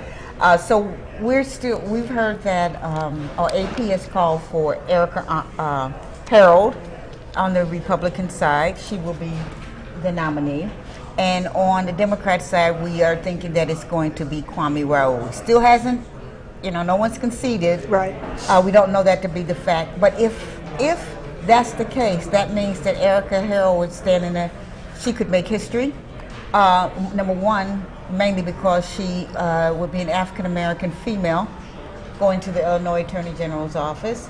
But she also would be the first African-American Republican that believes in pro-life to be elected statewide. That would be the other big deal in this race. It's historic in a lot of ways. I mean, even when you look at the picture that we have on the screen, okay, this is the change I think some people have wanted, a new generation of people, because just think there are people that have grown up only knowing Mike Madigan and Lisa Madigan as these statewide figures. Right, and then she also, she kicks open the door for African-American Republicans who have been closeted for many, many, many, many years. Interesting that in you say Illinois. it. Wow. Yeah, but that's what this race does, because when's the last time we had a legitimate African-American nominee to a statewide office like this? Well, you use the word legitimate. Do you want to tell us? Well, Alan Keyes. Let me just say that, 2 words, Alan Keyes. Okay, case I don't think we have to go any further than that. Okay, she made her case. Mark, so of your 2 columns, which one do you think? Tell me your. I have to. My assignment for tonight was to take the governor's race going forward into November, which on the Democratic side was pretty simple because the Pritzker wrapped it up early. On the Republican side, we still haven't called it. I think Rauner's going to win. It's close. I think it's in the as I came up here, it's in the neighborhood of 52% to 48%, but it's a small number of votes, and not much returns out of either DuPage or McHenry. At the time I looked. Right. So DuPage, if the DuPage vote is still out, that's good for Rauner, right? Or no? I would think more moderate women. Well, it's her home base. Yeah. Well, she's from Wheaton. She's from Wheaton. Yeah. So, but I don't think it's adding up for her. I've checked with some of the number crunchers that you and I rely on nights like this, and they say she didn't do well enough downstate. Where the Rauner advertising tying her to Madigan, she just had trouble refuting it. But when we talk about county races, again, Marilyn Garcia has just been great in helping us analyze this. If you look at Will County and part of the 3rd Congressional District in Will County, that's where you have voters that, there's different waves of change there. So Marie Newman got nearly 59% of the vote to 41% for Dan Lipinski out there. So I'm just so anxious to see the city return. So, but what did you conclude then in the path forward, as in either one of your columns? Well, they both, we're gonna, it's not too surprising to folks like us. We're going to go from the record-setting amount spent on a primary in Illinois to a record-setting amount spent on a general, and probably the nastiest, negative campaign that we've seen. And we have, Mark and I have. And you think that the money definitely made the difference? I think money makes a big difference, unfortunately. Okay, now Mark, you are so wise and wonderful, but I just got word that you're needed to go back to work. So Mary's going to stay. That's come back. Know. So this is the beauty. When you're working in a newsroom with working journalists, Mark is to go back. He's going to come back hopefully when we really know. I'm dying to know which lead ends up in his column. And Mary, you might, who knows, if there's an upset in AG, I'll lose both of you. There won't be an upset. I don't think Pat Quinn is going to pull it off. Yeah. I really don't think so. So what do you think won it for Quinn? Oh my goodness, I see who's coming in. This is going to be very exciting. In fact, Joining us now, come on in. What a treat. How are you? We have, ladies and gentlemen, the newly minted nominee in the 2nd Congressional District. We'll wait for her to get mic'd up. I'll do the big reveal in a moment because, you know, I like a little suspense. The big reveal. The big reveal is you look fine. Do you want to look in the monitor, turn around? I don't want to look at mine. No. I'm fine. But you look fine. Okay. Actually, thank you for being here. You're welcome. Congresswoman Robin Kelly. So I know you've been renominated for another term in the 2nd Congressional District. Yes, I have. Do you know yet what you were on the ballot twice Right. in a party position called State Central Committee Right. woman? Do you know yet how that turned out? So far, I have 75% of the vote, and with not too many more precincts to go from the last time I voted. So this is an upset. So It let would me be. take a pause here. Is this a good time to explain what the heck I'm talking about? Yes, please do so. Okay. So everybody, most of you voted Republican and Democrat for people who are going to run offices. For Democrats, they also voted on the people in this election who are going to run the state Democratic Party. 36 people, 2 from each congressional district. The Democrats get to set their rules, so there's 1 man and 1 woman. Now, what's interesting here is that Congresswoman Kelly decided to challenge, she had an easy race, you decided to challenge Alderman Carrie Austin. Carrie Austin. I was shocking. I was shocked by it, I guess. Right. So we'll you come back to that later. Okay. So what was that, Mary? I told her I was shocked that she was challenging. So wait, jump in. No, No. You finish explaining. Okay. So here's Folks, why this right? is important now, because Mike Madigan is going to be the bad guy. We have spent all evening talking about that. And if you've caught some of this, that Trump wants to run. Well, I mean, the Republicans want to run round Trump. Right. Okay, but then it's going to be Madigan, Pritzker. So the party chairmanship is going to come up for a vote soon, and Madigan is wounded. One of the things I like to specialize in as a reporter is putting people on the spot, even though you've been nice enough to come here, and we have so much to talk about. You knew that, right? Okay, so when you are asked in a few weeks to vote for party chairman, what say you? I don't know what I'm going to say. Whoa, we made, ladies and gentlemen, news has just been made. I mean, News. Now this is serious. I know. But the speaker might be the only person running, and I have to see who. Right, now hold on, let me back up now. I know you can't beat someone with no one. And it's a pool of 36.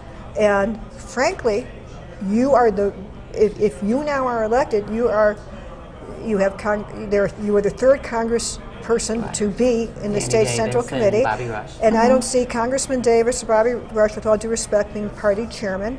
I know you have looked at statewide, whatever. You would seem to me somebody who would have the ability and the wherewithal to be a state party chairman. Just so people know. I'm not there. I'm not there. But with your assent now, there is a choice to be made. So how do you think this through? As we're talking just about raw party politics here, and the other thing we don't know yet, Mary, is there was a progressive slate that was also running against Madigan candidates. Do you know how they've come out yet? I don't know. So, Mary. So the great responsibility, though, for state committeeman. I don't know if our viewers and people listening that really understand what you guys do. What is the importance of this role? One example that I always give, when Scott Cohn ran for lieutenant governor and Pat Quinn ran. Scott Cohen. Right. Yes. And then he stepped down. It was the State Central Committeeman that picked who would be the lieutenant. Right. So again, let me decode this, because of course political junkies know what Robin Kelly's talking about. A few years ago, and this led to a change of the law that lieutenant governor and governor candidates have to run together because a pawn shop owner by the name of Scott Cohen won the nomination, and eventually he was muscled off the ticket. But I always thought that a state party chair could also be a vocal leader for Democrats. All Madigan does care about, that's a wrap on him, is just keeping his state House majority. On the Republican side, we see Tim Sheridan, who's a Cook County board member. He speaks out on big issues. Right. In other states, I know. In other states, the state party chairman are players. I covered the DNC. Madigan's never comes to Washington. He's not part of it. It's his thing. People get it. But all this to say, I'm just analyzing here, would you think, even without the question if he should be chairman, is he wounded by these Me Too allegations? He might be wounded, but look at what happened tonight. When you look at, there was, I guess in his mind, some wins and losses because, everyone knew he was behind J.B. Pritzker. He won. Yeah. So that's a plus. Party chairman gets his guy in. But Fritz won. Yeah. And then we'll see with... What's Kwame? Well, I think the party was behind Kwame. And was that a unity thing on that one with Kwame? All the different factions? So. Yes. On that one? Yeah. But then Lipinski and Marie Newman, so that's kind of out in your neck of the woods. You're an adjoining district. You butt up to the 3rd.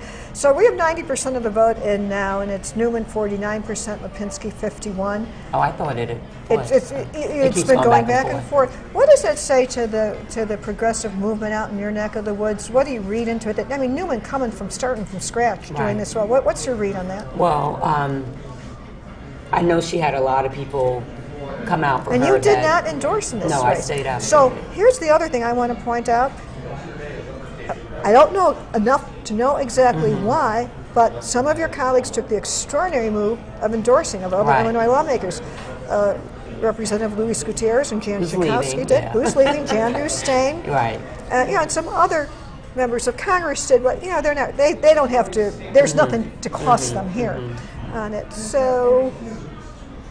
Do you think? What do you think? I mean, for me, honestly, I'm one of the floor whips, and he's one of the people that I whip. So, now, whoa! To get him, I know what whipping means in the political sense. Do you want to because we are very serious people here. I'm one of the. A whip does what? So I have a list of 4 or 5 people that I go to corrals see. people. Well, I don't do that. You don't do the corral. No, I just ask them how they're going to vote, and if they say yes or no, or they don't know yet, I accept all of that. I don't try to beat them into a vote. And so he's on my whip list. And one thing I will say, I'm very passionate about gun violence prevention, and he's been there with me, and I've done, I remember we did a press conference together when it dealt with some union issues, so he and I have worked together. I don't, agree with him on the social issues, definitely, and so we definitely differ there. Okay, hold your thought. I know I just got some information in my ear for me to check on something. It's not there, so if somebody could help me out and either send it to me on again or walk it out the old-fashioned way. I'm not sure what it was. I think we have some finding on the Lipinski race, but I need a little help here. Wait, hold on, it's coming in. Hold on, it's coming in. Bear with me. News is about coming. We might have a resolution. Hold on, and the answer is, okay, very dramatic right now. And again, thank you, Marilyn Garcia, who's keeping tabs on this. 1,356 votes separate Dan Lipinski and Marie Newman in the 3rd district. He leads with 90% of the precincts reporting. So it's going to be a tight one. Close, no matter what. So that would mean, so that if he wins, that would mean that what? It could mean a few things when people win close in the primary. I'll go fast and we'll do a round robin here. It means that Newman's teed up for 2 years from now and he needs to be looking over his shoulder. What's your analysis? I think that, and also he had union strength behind him, so he had. Well, so did she. Trade unions for him, service for her. Unions were split. That's true. So maybe the people that in his district is trending more moderate than we gave them credit for. Well, but we know that something happened because she got 49% there. So it is changing. That's what I'm saying. It's in the middle of a big and change. So people see me doing, my earpiece fell out. I'm putting it back in. So let me try and do that. I guess no one wanted me in the last minute on it. So what do you think Democrats have to do to kiss and make up after this big Democratic governor's race? And you two talk amongst yourselves. I get this done. All of us that are from different. Well, I mean, I think the BIS Democrats and Pritzker Democrats. I think the unifying thing is that people don't want Browner to have another 4 years. So that is the overriding factor, isn't it? Yeah, I think so. That they want Browner out, and therefore the Democratic Party, they're going to come together they're going to come together regardless of the hurt feelings. Because they're going to be healed. Okay, now, I'm not sure who's going to leave. Should I leave the set? Tina Fondelis, our great political reporter, is going to come on the set, and somebody is going to decide which of these wonderful guests go. Okay. So Mary is going to step down for a minute. Okay, Robin Kelly, the congresswoman, stay here. Tina. I know. It's always good to see you. Congratulations. Mary, you'll be joining us later. We have news, so Tina, come on in because we want to be the news place. She's right behind you. All right. Tina, come on in. The mic is here. You're coming in. We'll do this on this. So we may be hearing. Okay, and Tina's going to talk about the governor's race. She has info for us here. You're live in the Sun-Times newsroom where the news is being produced as we speak. Welcome back. As soon as she's mic'd up, we'll talk. We're almost there. 7 o'clock, and now while things are kind of... I don't even know what time it is. Where are we? It's 9:53. Wow, okay. And you know Congressman Robin Kelly, so you've got news and analysis. What do we know? I do. I have a little bit of information from the Pritzker campaign about why they think he came out with such a decisive win, and they said that voter turnout was great. They said 200% higher than in 2014. Whoa, let's think of that, because in the very beginning of this show, we thought it might be lower. Are you talking about statewide Democratic turnout? Wow. They said Democrats had a 200% increase over 2014 turnout. So what they're trying to say is that the Democrats came out for this race. The Democratic base did come out for this. And they also expect to see higher turnout. But they said we'll exceed 1.2 million voters. That is something. And they're claiming that they had a good support with African American voters, downstate Democrats, and women. Well, that's the coalition. Yes. I'm so sorry this thing keeps popping out. So you also had a lot of local races animating and motivating turnout, though. I mean, I don't think we can't attribute this to all these people being jazzed up for the Democratic race, can we? Definitely not. No. On this. He did go, I listened to Pritzker's speech at his election party. Yeah. He did go over the thank yous of every single, like you said, the Democratic base, just the African American voters, women. He went through all the typical Democratic issues. He's really going to be trying to go for everybody at this point. And obviously he's vowing to fight President Trump. Trump. Yes. We are in Washington. I covered Congresswoman Kelly there, and we've seen Trump, the Trump factor. And you know how even the House Republican leadership walks a tightrope. Speaker Ryan doesn't know what to do in dealing with him and on it. So how do you see this translate into state politics, Congresswoman Kelly, and the Trump factor here?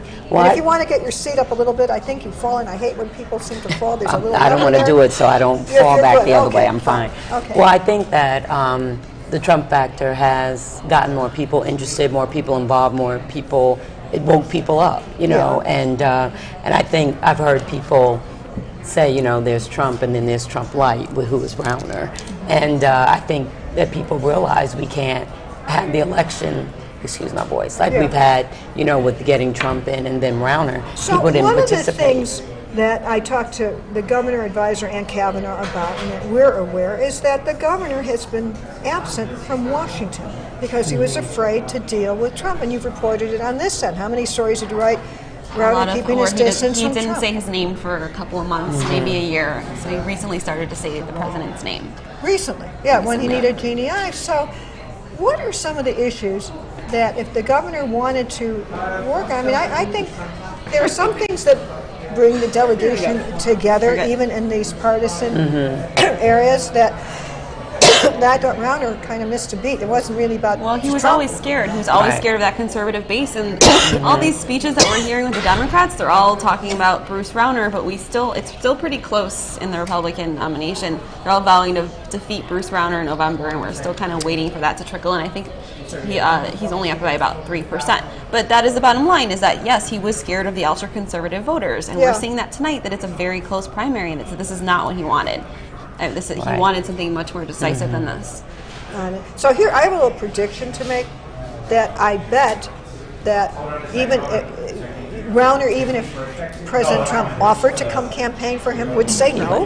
Because, boy, would you make hay on that one. Well, but maybe now. But I wouldn't discount Vice President Pence coming in. Pence's chief of staff, Nick Ayers, is Rauner's ran his